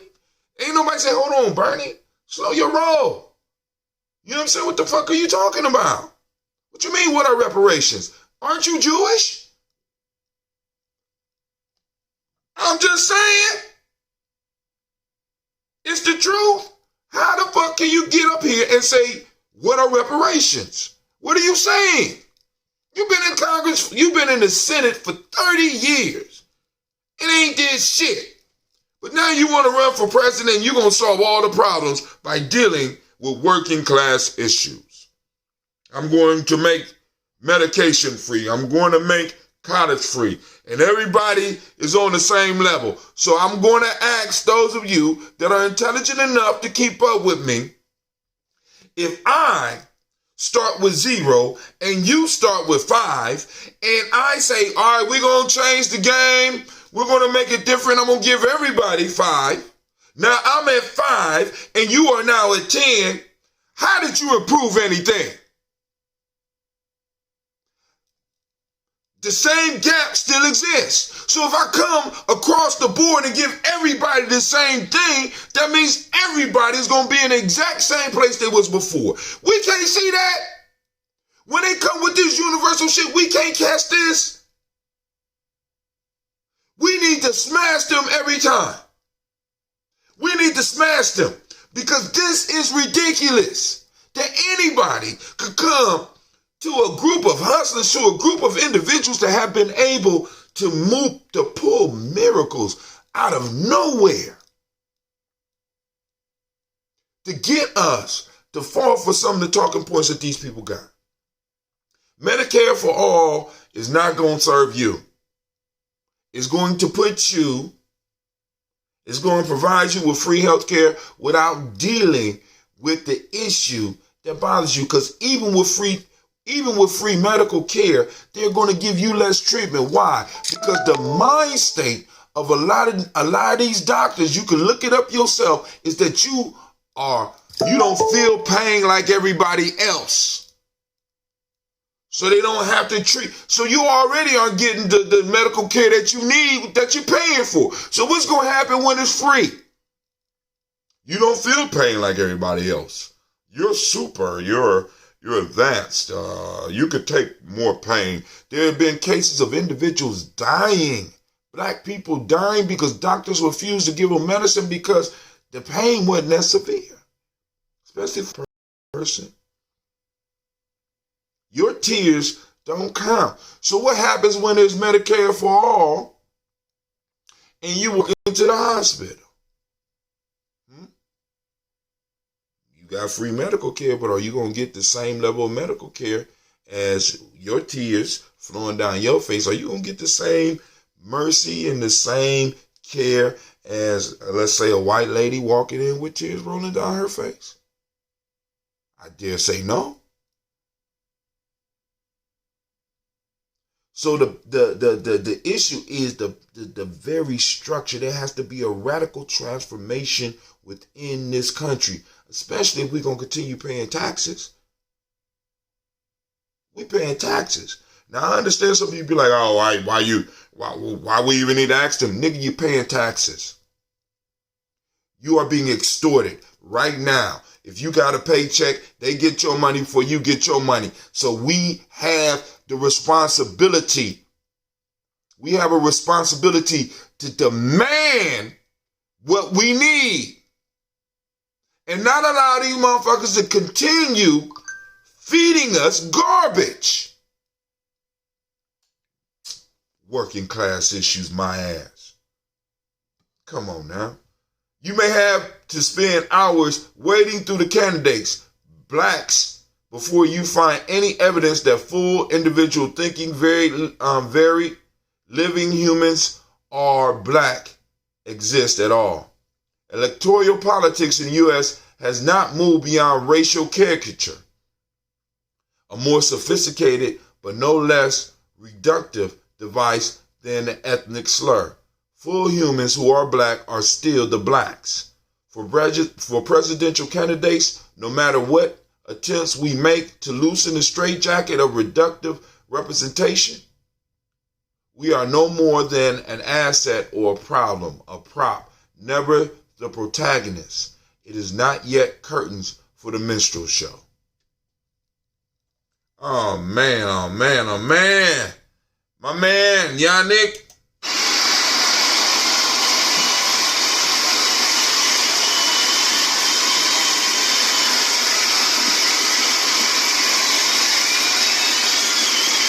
That was a tear-jerking article. Yannick Giovanni Marshall, man, that was a excellent article. You know what I'm saying?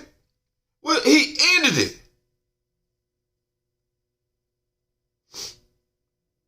We are more than an asset or a problem, a prop, never the protagonist. No, we are no more than an asset or a problem, a prop, never the hero. Never the hero. How y'all like that? How that feel? How that feel down in your gut?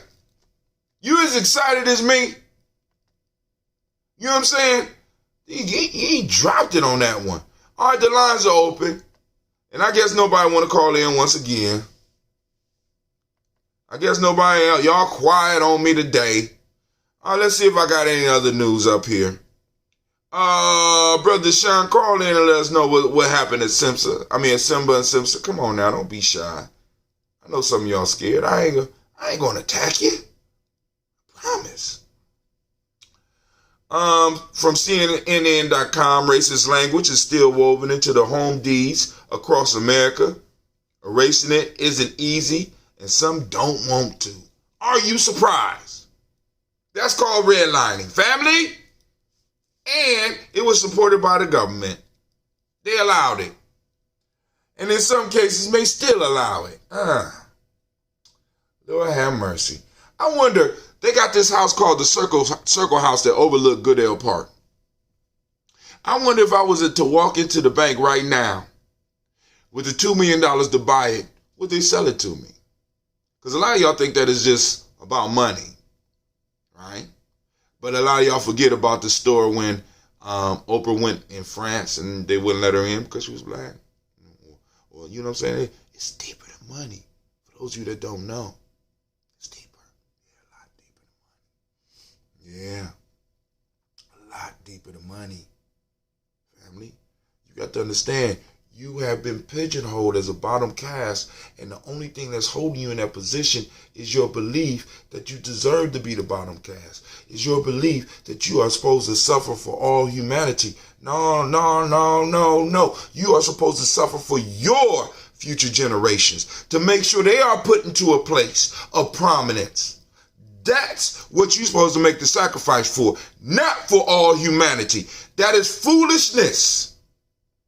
That is foolishness, and it's dangerous because we always allow ourselves to be put in a position where we have to service the whole rather than service us. Come on, family. It's time for us to grow up as a people. We are no longer adolescents in America. We are no longer children in America. They have never been. But our politics have. It's time for us to put on them gloves and get in that political ring and start whooping some people's asses with some of these questions and some of these comments. It's time for us to start making motherfuckers scared to offend us.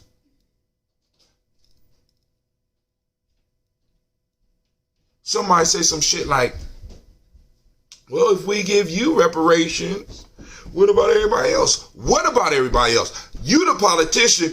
You supposed to answer that question. You supposed to give us what we need. You got our votes. Now, I'm not concerned about your fallout after you give us what you want, what we want. That's the question that you're supposed to answer. You're asking me a question and you're making me responsible to answer a question that you're supposed to come up with. Stop the reverse game. Stop playing games with us. And we got to stop it. And y'all got to start having, these conversations and start learning to identify who truly with you and who's not, and start moving on. Reminding us of the melting pot perspective, e.g., working class approach, system of inequity and implicit bias to continue genocide. Who wrote that? That sounds like some Kwame shit for real. That was some good writing. No, oh, my fault. That's Dr. Jill Jackson. That was a great article reminder of the melting pot perspective, e.g., working class approach, system of inequity and implicit bias to continue the genocide. We ain't made nobody scared of us since 1967.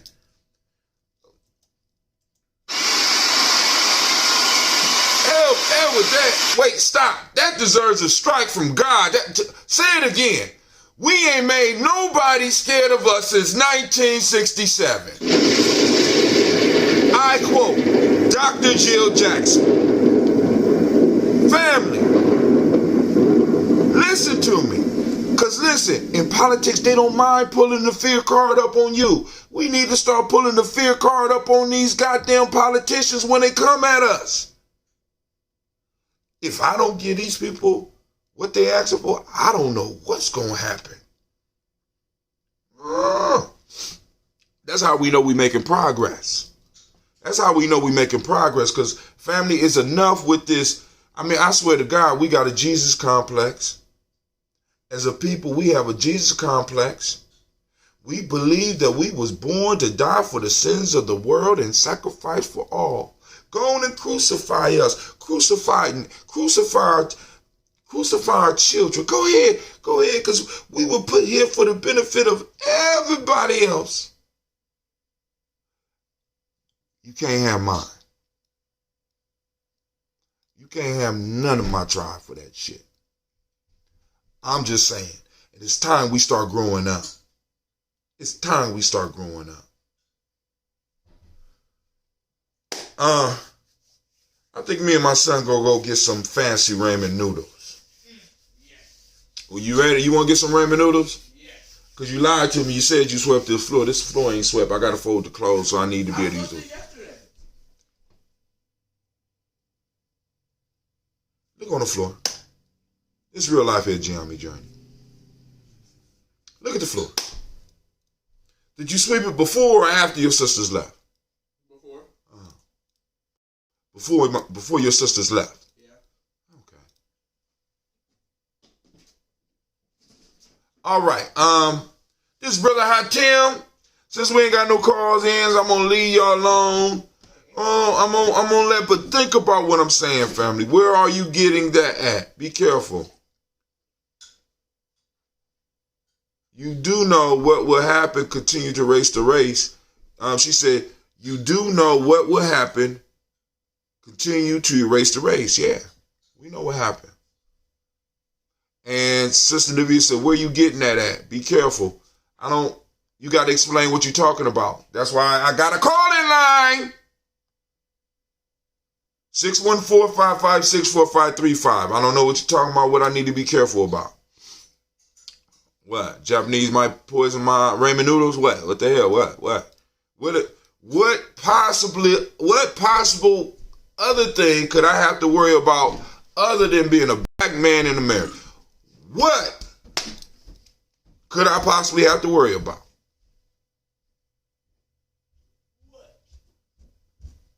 I'm just saying, family. I'm just saying. Listen. All right, here we go. Hi, nephew. Oh, she laughed. She said, Sister Jill said, what's up, Clay? Laughing out teen. Oh, so you going through it too, huh? The teenage logic.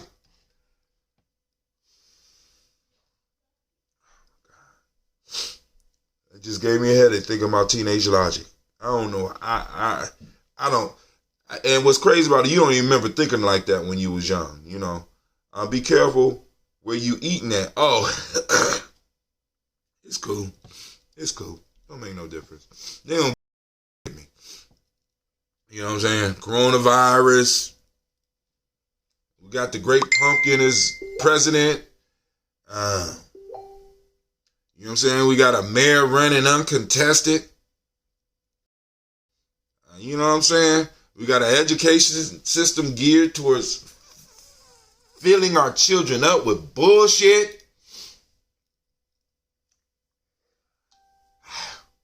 I don't know. Be careful where you're eating. The power of melanin is divine. I'm with you, brother. You already know. Oh, yeah, Lord have mercy. Lord have mercy. I know. But I was, I be hoping that Cleveland is a rarity in our family. You know what I'm saying? But obviously, I'm wrong. You know what I mean? Maybe this is just Cleve. It's good to know, that there's other young people out here tripping. Shouts out to Mac WCCD. The power of melanin is divine. I'm with you, brother. Family, make sure you like and subscribe. Go to gnjmedia.live. Click the bell so that you know when we up. Sign up for the black signal so that you get it. And if you rough, if you the special forces type, sign up for the toaster line, the daily toaster line. You already know, Jahani, straight bullshit.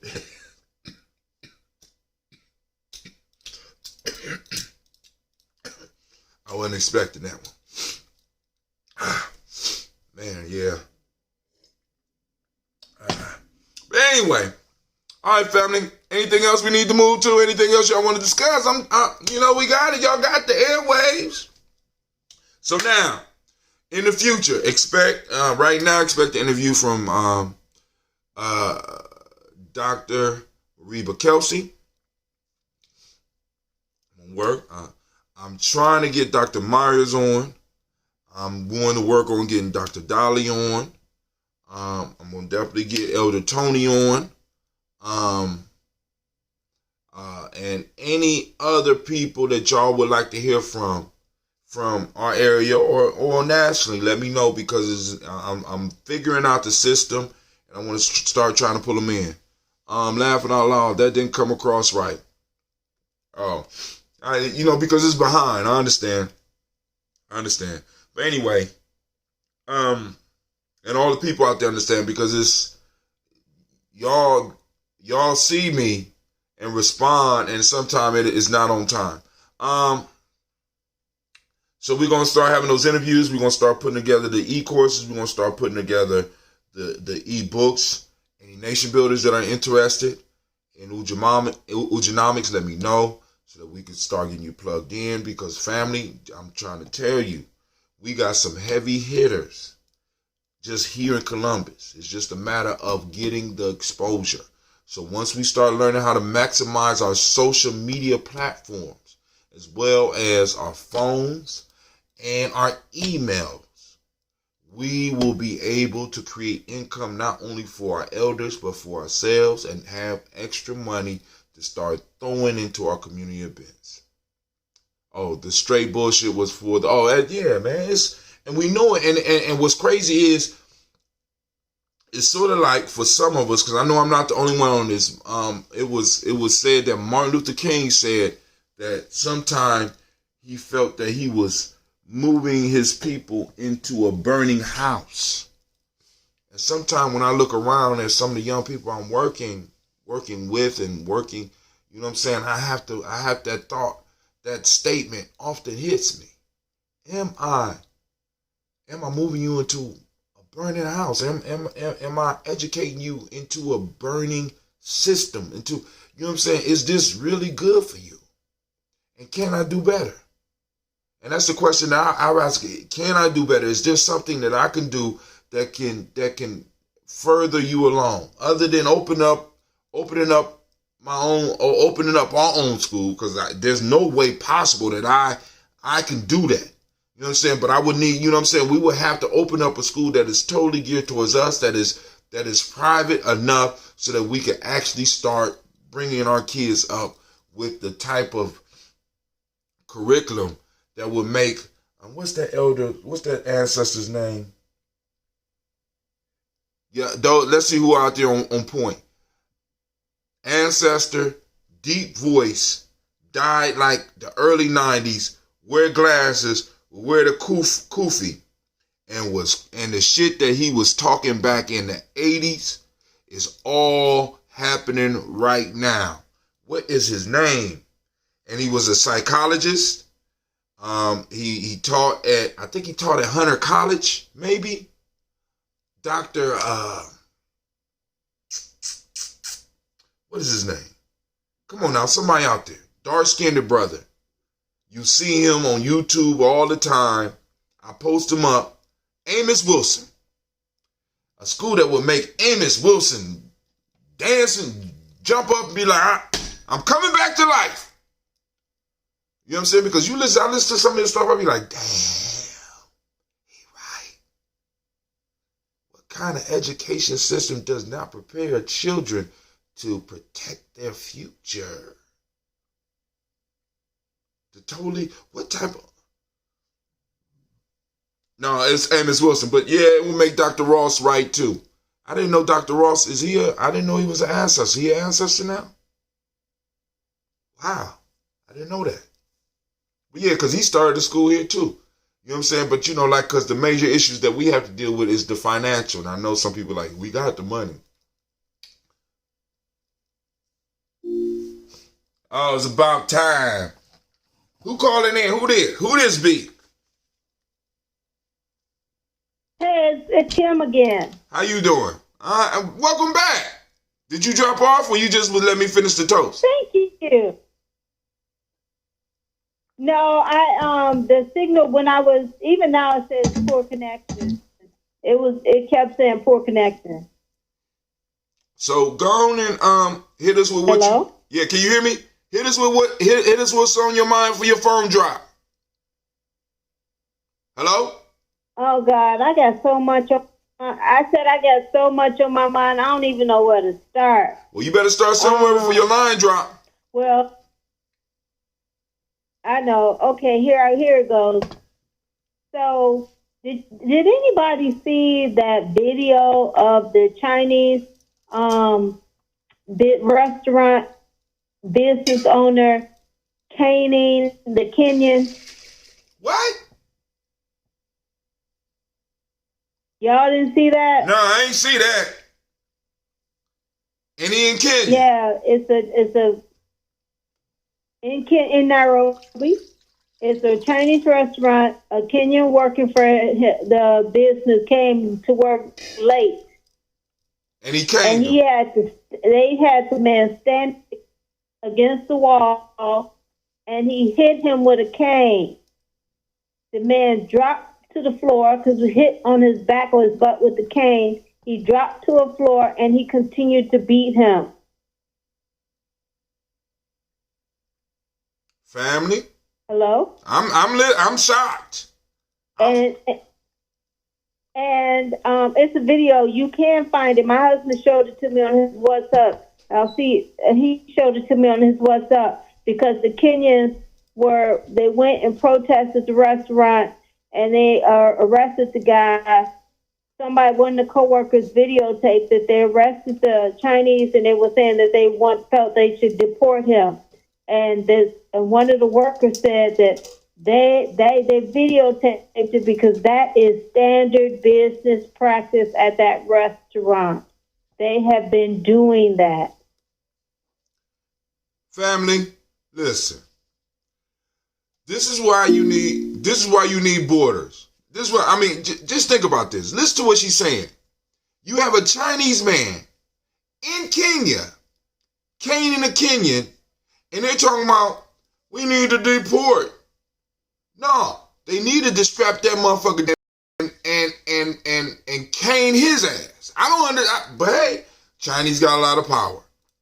I don't live the African life over there because China's running shit over there, so possibly he got connections and but let a motherfucker hit me or hit one of us. I'm gonna shut up. I'm gonna shut my mouth. All right, somebody else is on the line. Thank you, sister. Yeah, I mean, if you watch the video, it's shocking as I don't know what. I was just tuning in because I was having some issues listening and working on something else on my laptop. But I think you guys are talking about the when the Asian dude or Chinese dude was whipping his co-worker or his employee. I'm sorry. Yeah, that's what she brought up. Employee. Okay, and then there was a brother in the background that was just standing there watching, and whoever filmed it was just standing there watching. But I seen a black person in the background just standing there watching. Right. Which makes me wonder. What even disturbed me even more is what is it about that your instinct didn't kick in to knock the shit out of this person? Is it because that is your only way of income? Yeah. Why do you allow someone to treat you that way? Because now. I mean, first of all, I don't even understand how you put your hands against the wall to wait for somebody to hit you with the cane. You late to work, and they say you're gonna be caned because you late to work. Your instinct should be is to turn around and go home. Right. But that didn't happen. So I was wondering, I don't know the situation as far as the economy, or how much money is there, like job. Is jobs so scarce that in order to eat, you have to put up with that kind of thing? I don't know. No, it's bad. It's really bad. Okay, I'm in Africa. It's really bad. People don't have jobs. People get paid $100 a month, and that's a good job for a lot of people. Right. It's bad, and these countries are very expensive. At the same time, there has to be a bottom. There's no bottom, okay? There has to be a bottom, and that's all I'm saying. You don't take any kind of mistreatment just so you have a job. I don't agree with that. I agree. But yo, we got to understand we're new. How can I put it? We are new. Motherfuckers have been putting up with that type of shit for jobs, probably over there for a very long time. You understand what I'm saying? I mean, this is like she said, this is standard practice, not only in that place, but in other places, as we just read in the article. You know what I'm saying? We are caricatures. We are props. So no matter whether or not they hurt us, whether it's there or here in America, it don't matter. Now the issue is we got to raise the conscience so that people can start. I mean, because it's like Sister Kim said, but you know, it's a whole different thing. Because think about how many men could have not only beat up their master or beat up the motherfucker that was holding the whip. What was the major reason that kept them on the plantations that kept them from running away? Has anybody ever thought about that? Yeah, of course. What was it? Fear. No. Hell no. Fear. No. Sarah, Well, fear for who? All right, cool. Let's say fear. Let's say fear for who? Fear for what? My life is meaningless. It would be good for me to die right now. You know what I'm saying? I mean, if you in that situation, why would you want to stick around? Why wouldn't you run if you could run? I could outrun the goddamn dogs. You mean these motherfuckers? I mean, think about it. Some of them could outrun the dogs. Why didn't more of them leave? Why didn't they punch the motherfucker in the face with the whip? We outnumber you. Brother Kwame put up the answer. Family. See, it's easy to talk the bold talk when, you know what I'm saying, when you looking at a man from the outside in. But if I am the only one bringing money home to the family, and if I lose this job, there's absolutely nothing else for me, because our country's in total disarray, because we have allowed all types of people to take advantage of us for the last 2,000 years. What else is it? So I might as well go and take the count. I get what you're saying.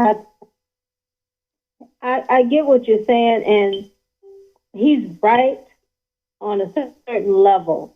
He's right on a certain level, but he's wrong also, because if your family was eating before you got that job, your family will eat after that job. That requires a certain amount of faith. And so that requires a certain amount of faith that a lot of people don't have from the experience. But at the same time, I mean, for me, I see it like this. Like, I work in an environment with people who have that mindset. I work in Africa. So I work with people who have that mindset. That there is no bottom. And I know their one job is for them, not just their immediate family, it's also for their extended family. They may be the only person in their whole extended family who has something like that. That is true. But at the same time, you just don't take anything. I agree. Because if we think that's okay, then that means that then colonialism should have stayed.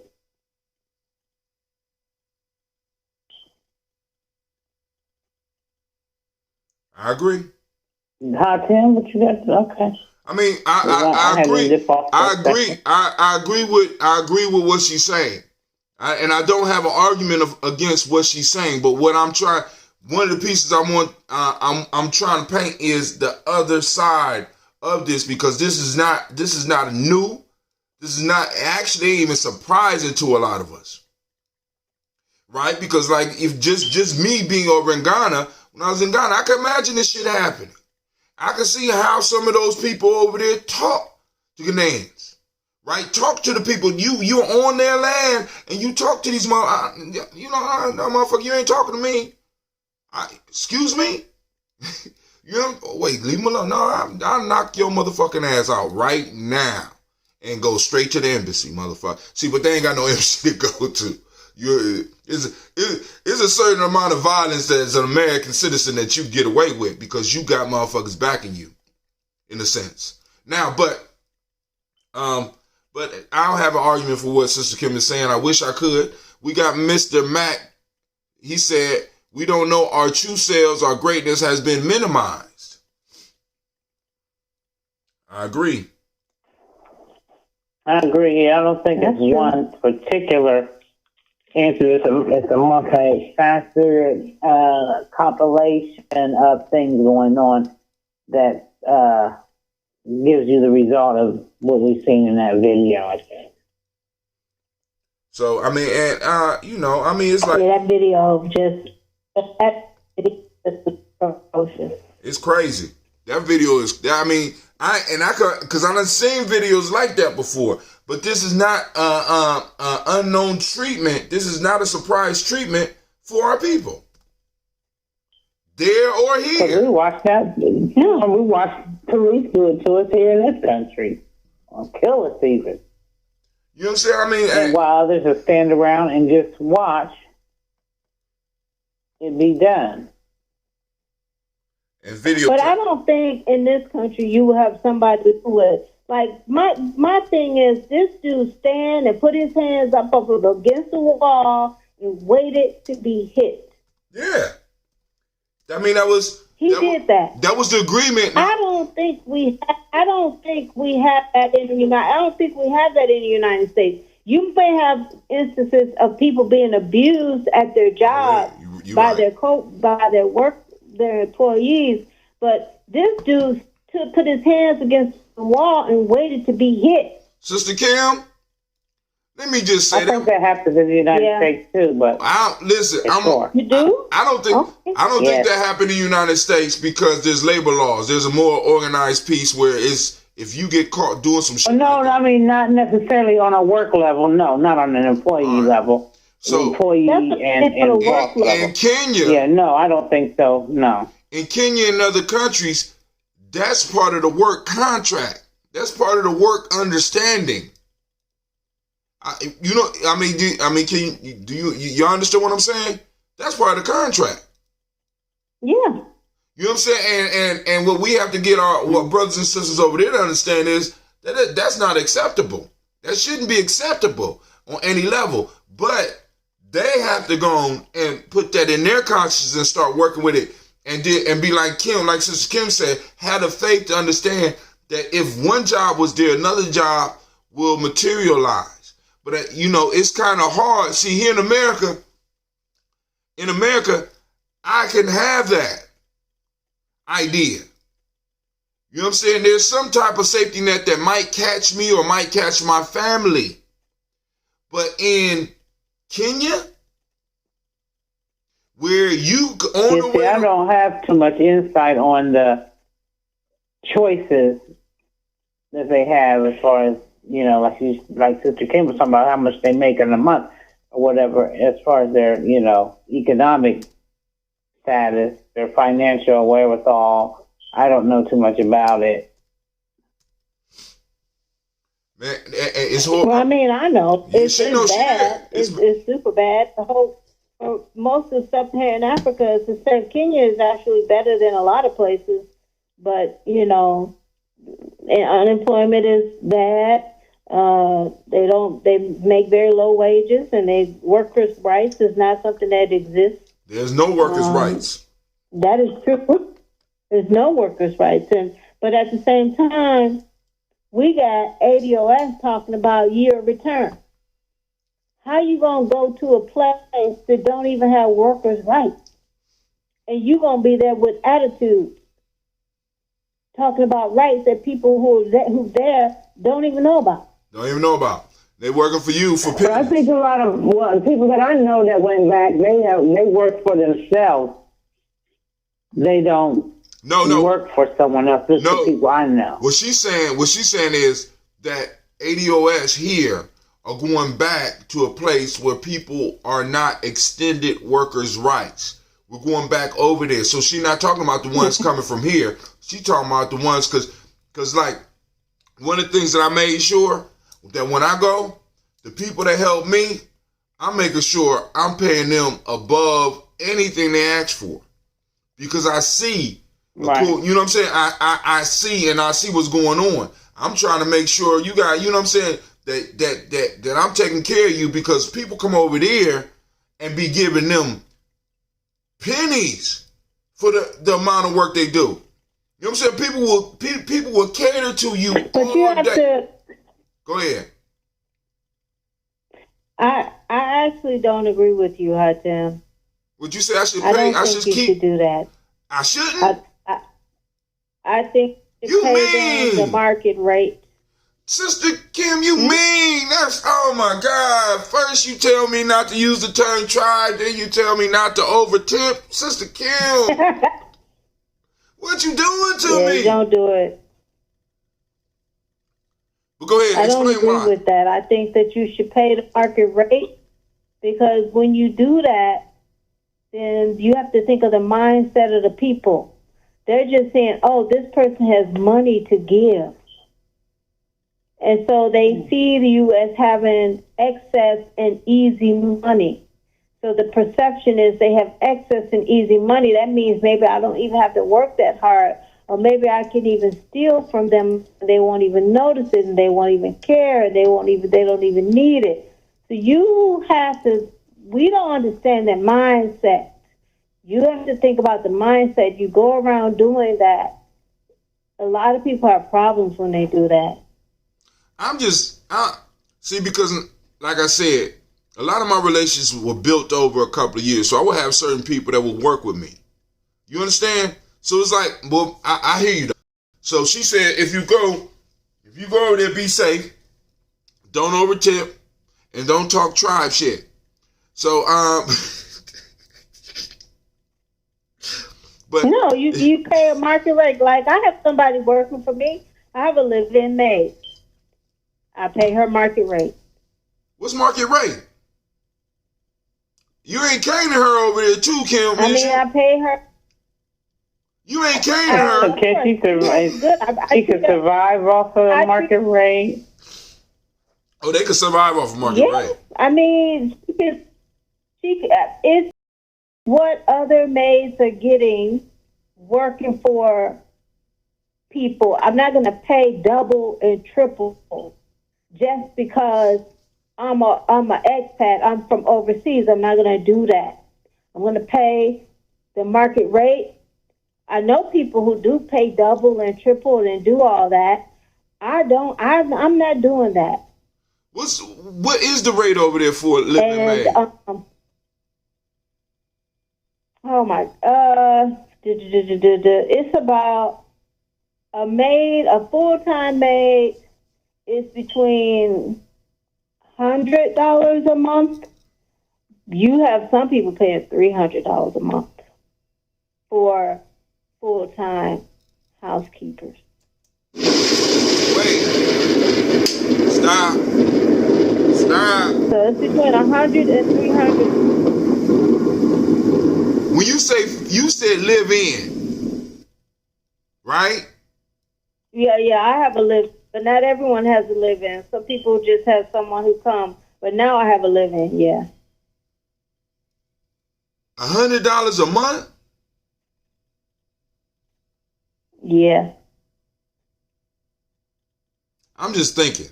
All right, let me read some of the responses. So, okay. I'm gonna try to listen. Okay. Who hung up on me? Who did? Who hung up? I think she said she's going to try to. All right, I didn't. I think Navita. She said Navita she's gone. try to listen. You got a good memory. Brother Kwame said, we have people literally enslaved or released from their enslavement within the last 10 to 15 years. Them facts, look it up. Brother Junior says, Africans all over this planet are waiting for the strongest bloodline to stand. There is no weak blood survival of slavery, POWs. We submitted, the rest want to submit. We fight, Pan-Africa will fight. I don't know about that one, but all right. I just want to say, what's up, Hi Tim? This is from Nick Schultz. I went to a sweat at Ken Brown's yesterday, the first time thinking about you, brother. Oh, what's up, brother Nick? So y'all, What? All right, so there's a sweat? What? All right, well, let me know. Let me know, because I need to do a sweat. I just got a message about Umoja going down this summer. So that gives some of my boys time that might want to go on to hear. What their cultural state of mind regarding who they are and their value. This is from Jill Jackson. From Brother Kwame, Charlotte and their troop were strongly advised against overtipping or giving away food due to what Sis Kim is speaking of. That's true. That's crazy. Got to give 1,000 a month to clean up after other folks. Family. I mean, 1,000. Okay. I mean, that's here. That's more than what a teacher makes. That's more than what a teacher makes. He talking about here. Sister Kim, calm down. He talking about here. He not trying to cause a revolution in your house. He talking about in America. Calm down. She's grabbing the cane and all that shit. 1,000? What? 1,000? Let me get this cane. What? No. He was talking about in America. Calm down. Woo. Those wages are shameful, and the way our people are treated. No, but I'm gonna tell you what I do. I'm gonna tell you what I do though. I pay the market rate, but since I believe in education, in the past I've paid for people's kids to go to school, like as a fringe benefit. I'll pay for them to go to preschool or whatever. I get back to school money and stuff like that.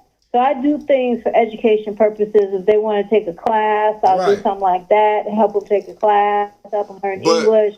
I do stuff like that. But I figure it's fair. You want to be fair, and you don't want people to be unrealistic and to understand what is the opportunity, because it's still an opportunity for them to learn a language, learn how to do things. So that's what I do.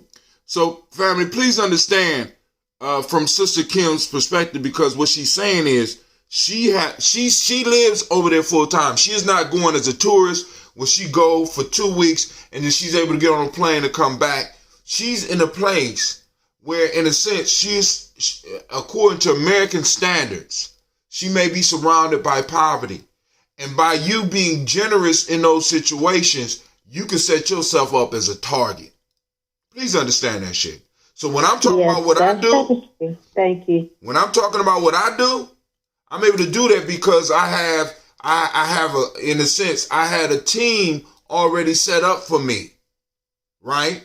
My spiritual mother went over there and laid it down. And then when I went over there the first time, I was able to get my own team together so that they would be waiting for me when I came back.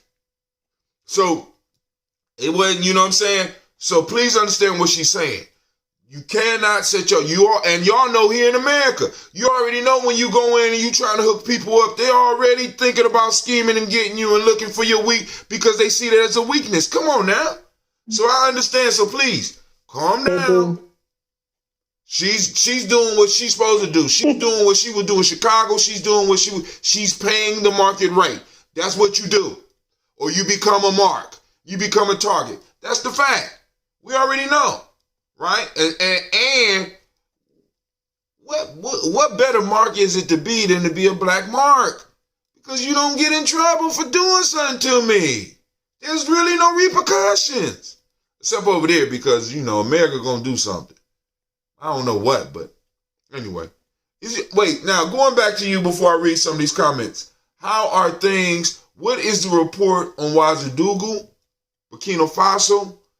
And how are you doing? Are you feeling safe? Or has there been any more attacks? Because please understand, she's in a hot spot right now, family. So we, in our toast, we're sending her energy on a daily basis. She's a daily toaster, so she protected, but we still want to make sure that we got some mental energy going to her from us as well. Yeah, thank you. I really appreciate it. It's a hot spot. There was an attack on, this week, there was an attack at church. On Sunday, yesterday, there was an attack. Some gunmen went into a church and killed 12 people. in Burkina Faso. I just saw it on the news this morning, and there was another attack earlier this week. So yeah, it's a hot spot. We do have more military presence here, and so that is helping, but it's still serious. Family, so we got to understand, like I said, now, especially in a hot spot, you don't want to be a target. You know what I'm saying? No, now, you don't. And then somebody, Mac WCCC say those wages are shameful and the way our people are treated is inhumane. And nobody's in disagreement with that. But when the people are treated in an inhumane fashion and you come in all of a sudden as a beacon of light, rather than the beacon of light that you think you are becoming a target. Just letting you know. Tell us. What did he say? The wages are inhumane? Yeah, he said it right. The wages are inhumane. You know what I'm saying? But we got to remember a lot of people can I explain? Well, hold on. Let me finish. Can I explain something? Can I say something first? Because I don't want you to take my point and be the star of the show now. Because you pretty good. I just. But we have to understand we are comparing wages there to wages in America. And please understand, they have a whole different currency. They have a whole different value. They have a whole different focus on life in most cases than we do over here. But go ahead. You got a better perspective. Okay. The wages are low. That is true. The wages everywhere here are low. My wages are low compared to what I would make if I were working in the United States with the education that I have and experience that I have. The cost of living here is also low. Okay? And the way people live is not how they live in the States. So people don't pay rent. They live in family compounds that have been owned for generations. Generally, they don't pay rent. They don't buy individual food. They eat as a family. They don't eat snack food. They eat like 2 meals a day. They eat, like with rice and oil and stuff like that, stuff that can sustain them for the day. They don't drink soda. They drink water, or they drink homemade juice made from local made things, from local sugar. They don't live the way we live. They don't buy consumer goods the way we buy consumer goods. So I just want him to understand that. And the prices for the things that they use tend to be lower because they're the demand of different things compared to what we would want. So could a typical American live off that wage? Maybe. I was a Peace Corps volunteer. And when I was a Peace Corps volunteer, I got $80 a month as a Peace Corps volunteer when I was a Peace Corps, because I was working as a local teacher in Sierra Leone, and that's what the local teachers made, and that's what they paid us. The same as local teachers, because if you're a Peace Corps, you're on their level. And I learned I didn't go to supermarkets. You only go to open air markets. You don't go to supermarkets. You live a different lifestyle. Totally different, and it's beautiful. I mean. So all I'm saying is it's not the same. So you can't use your standard of living and say $100. Yeah, you can't live on your standard of living of $100. It's impossible. But you don't live on that standard. You don't have electricity most of the time. So we got. You just drink water and make juice. You have stop, clothes, Sister Kim. You don't have a lot of clothes. Sister Kim, are you saying there ain't no Kool-Aid in Africa? Are you saying there ain't no Kool-Aid in Africa? They do. They have Kool-Aid, but you can't afford it unless you're making a lot of money. You're gonna drink juice made from local leaves, flowers. Hold on, Brother Junior said, "Yeah, how can we assist the Queen in helping our folks?" Oh, Sister Kim, you want to put together an e-course or an e-book, We gon' sell that. Cause I got the skills. How would I do that? Well, first off, you put some of your information together, or you do a talk on your computer, and I plug you in so that you can go and get your site and all that stuff together, or you can use I don't care. But we could put it together, and you can have another source of income while you over there, so that if you want to leave the people some money when you leave. I mean, I'm throwing this out to everybody. It's a concept called Umoja. It was created by a brother by the name of Philip Shock Matthews. Brother done pulled me in and got me hooked on it. And it's just a matter of us pulling our mental information together, those of us that have a story to tell and something that could bring value to other people's lives. Like, for example, what if, like Brother Junior's listen to what you're saying. What if somebody in Brother Junior's circle say, how could I go over and stay over in an African country? Could you write could you give some information on that? Could you write a book on doing that? Because how do I keep my American citizenship? How can I live? What type of jobs can I do over there? How would I have to change my lifestyle? You know what I'm saying? Stuff like that, or other stuff that you're interested in. This goes out to all. Yeah, I should do that. I do know about that. Right. You're right. And it's like, and if that's not your interest, what I'm looking for is for people to write stuff that they could actually write, and that you're so good at that you can sit down and you can talk about it for an hour and a half. Whether we do an e-course, whether we do a digital book, or whatever. Same goes out to Jill Jackson. Same goes out to Sister Navita. Same goes out to Brother Kwame. Same goes out to all of y'all out there. We had this skill within our circle. I'm challenging y'all. Let's get it to work.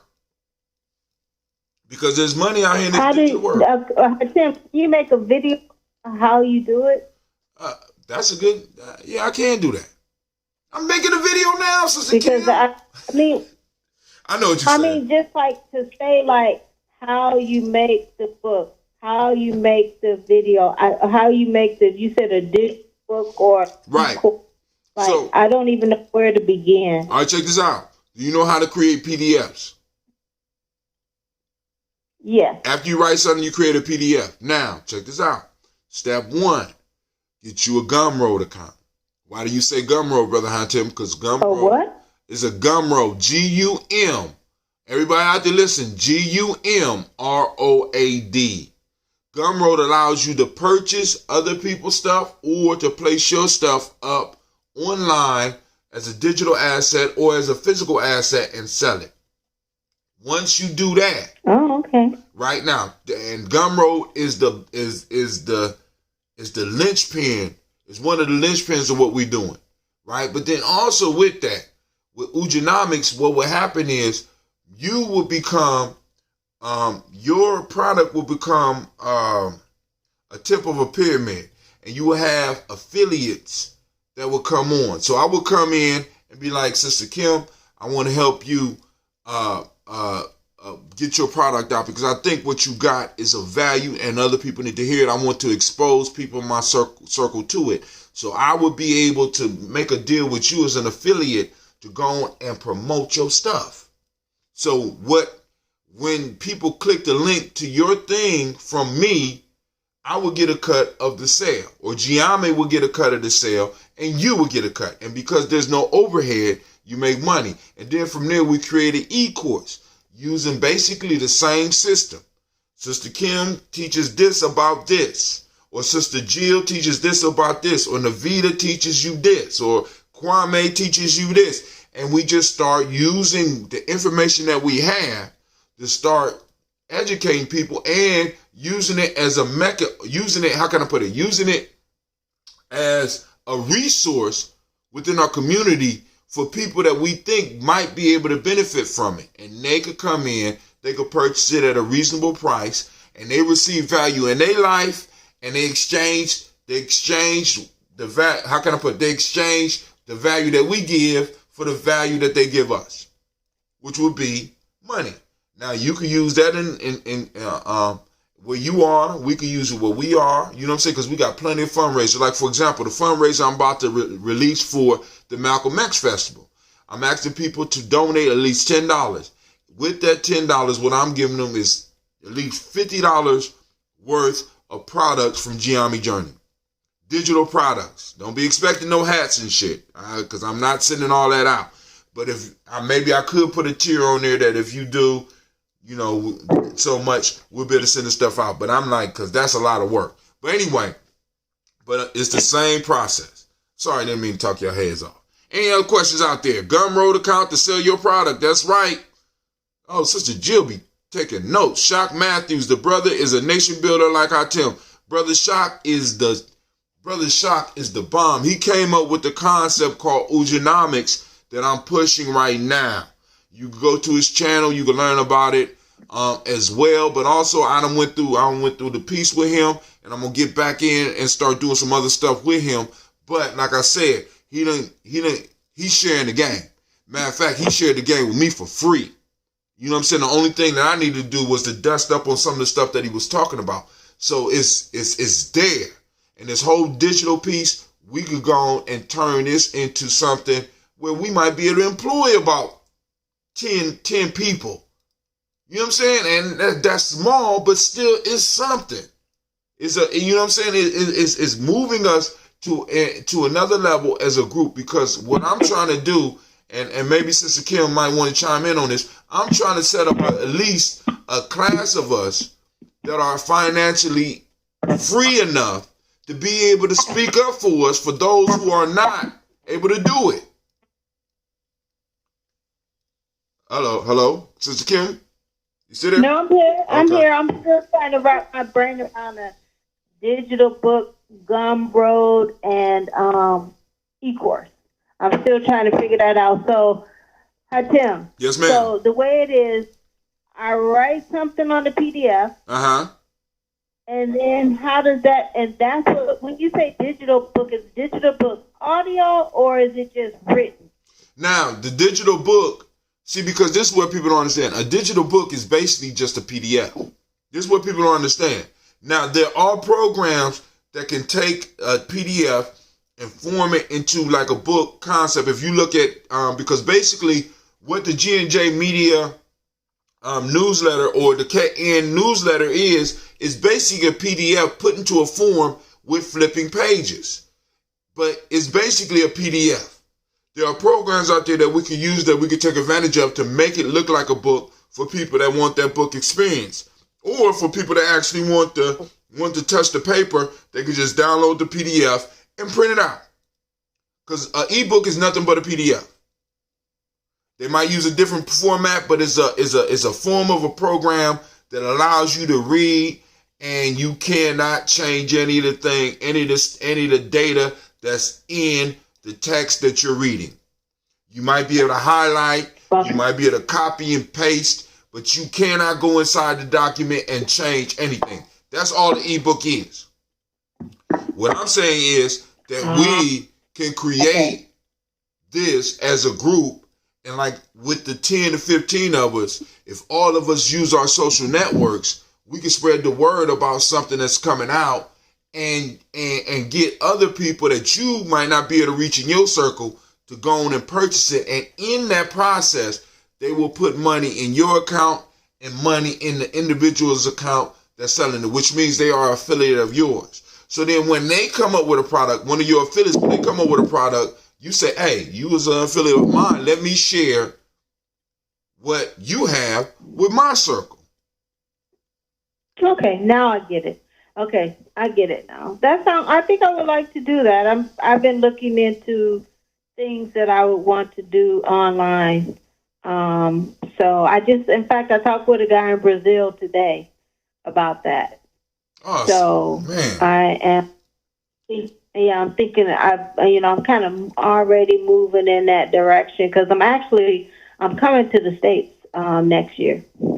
All right, cool. And like I said, I'll be concerned about you. So I'm sad that you leaving Africa, but I'm going to be glad that you're going to be in the States. I really am.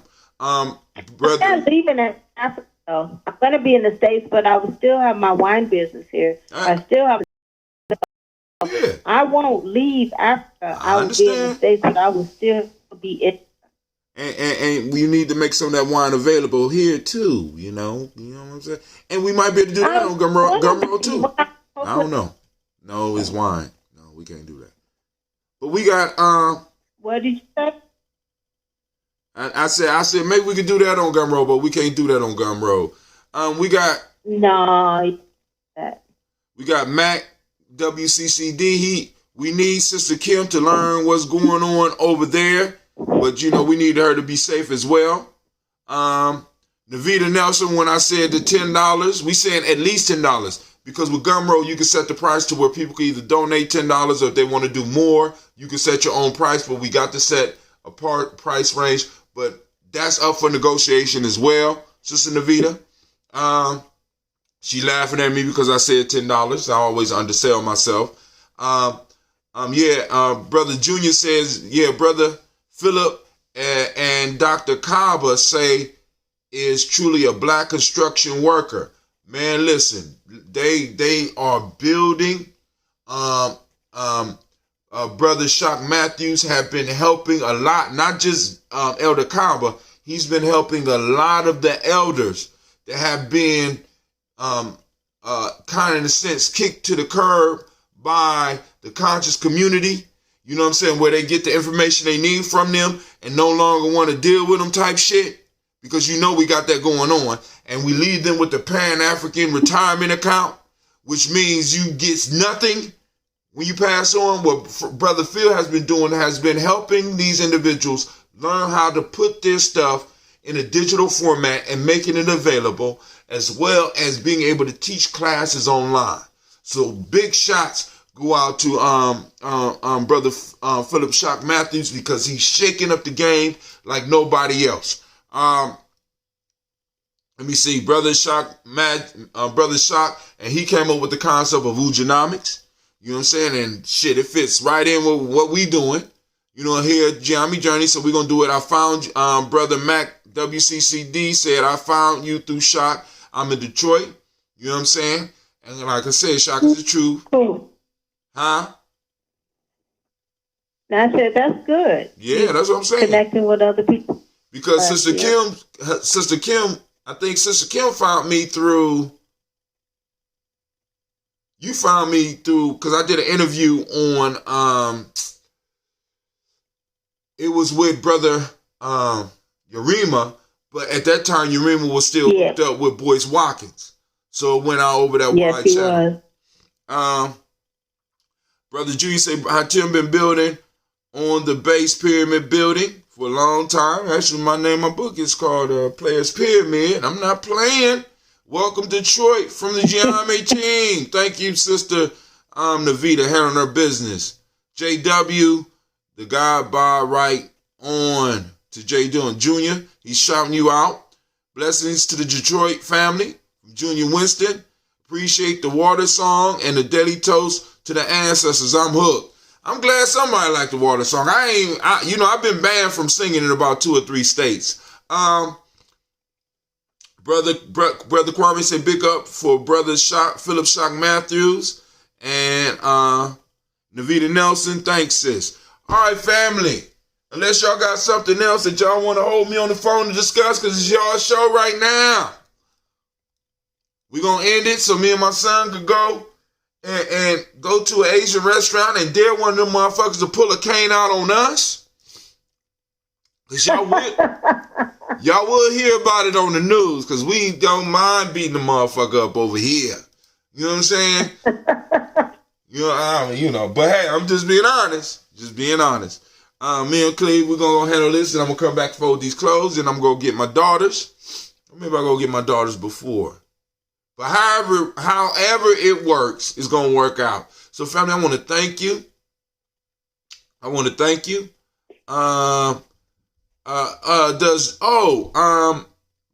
Mac, WCCD. Brother Kwame asks, does Detroit brother know Bonacci? Because we just had Brother Bonacci here last week, and that's, that brother's a jewel. Like, go and get some of that, go get some of that shining wisdom off that brother. You know what I'm saying? I'm also seeing if he wants to participate in the Ujanomics process that I'm doing. Watch him through Hatim. Oh, I am a sis. It's a sister in Detroit. You come, you know you invited to the Malcolm X Festival, but y'all probably got something popping off up there in Detroit. So I don't want to take you from the Detroit family. Just not on Cleveland Avenue because sisters can kill our babies for trying to steal suckers there. Oh, where? All right, but it is what it is. Family, I love each and every last one of y'all. This has been a very, very busy show. And I see a lot of y'all on the YouTube. Go and like and share. Share the show. I want to thank all those that are doing watch. Because a few of y'all are doing watch. The watch things that they do on Facebook. Shouts out to Sister Aisha. I see you doing a watch party for Brother Tim. I love that. I love my family. They be trying to take care of me on the low. Right? But there's all types of stuff. Also, another interview I want to have. Because Gye-Nyame we got to go to another level. I want to bring Sister Inya on so she could talk to the family about life insurance. Not that term shit. I'm talking whole life. To really have a serious conversation about the whole life insurance piece. Don't run out and start trying to spend all your. Let's have a real conversation where we can answer some of your questions. Because family, it's time for some of us to plan to start leaving our children more than just dust. Because a lot of people, not only is your retirement plan dust, but what you're planning to leave your kids is dust. And like I said, a lot of y'all really won't understand until you actually take a trip to Africa, one of the countries in Africa. Why? Because you can see what's going on with some of the young people over there that don't have an inheritance. Horrible existence.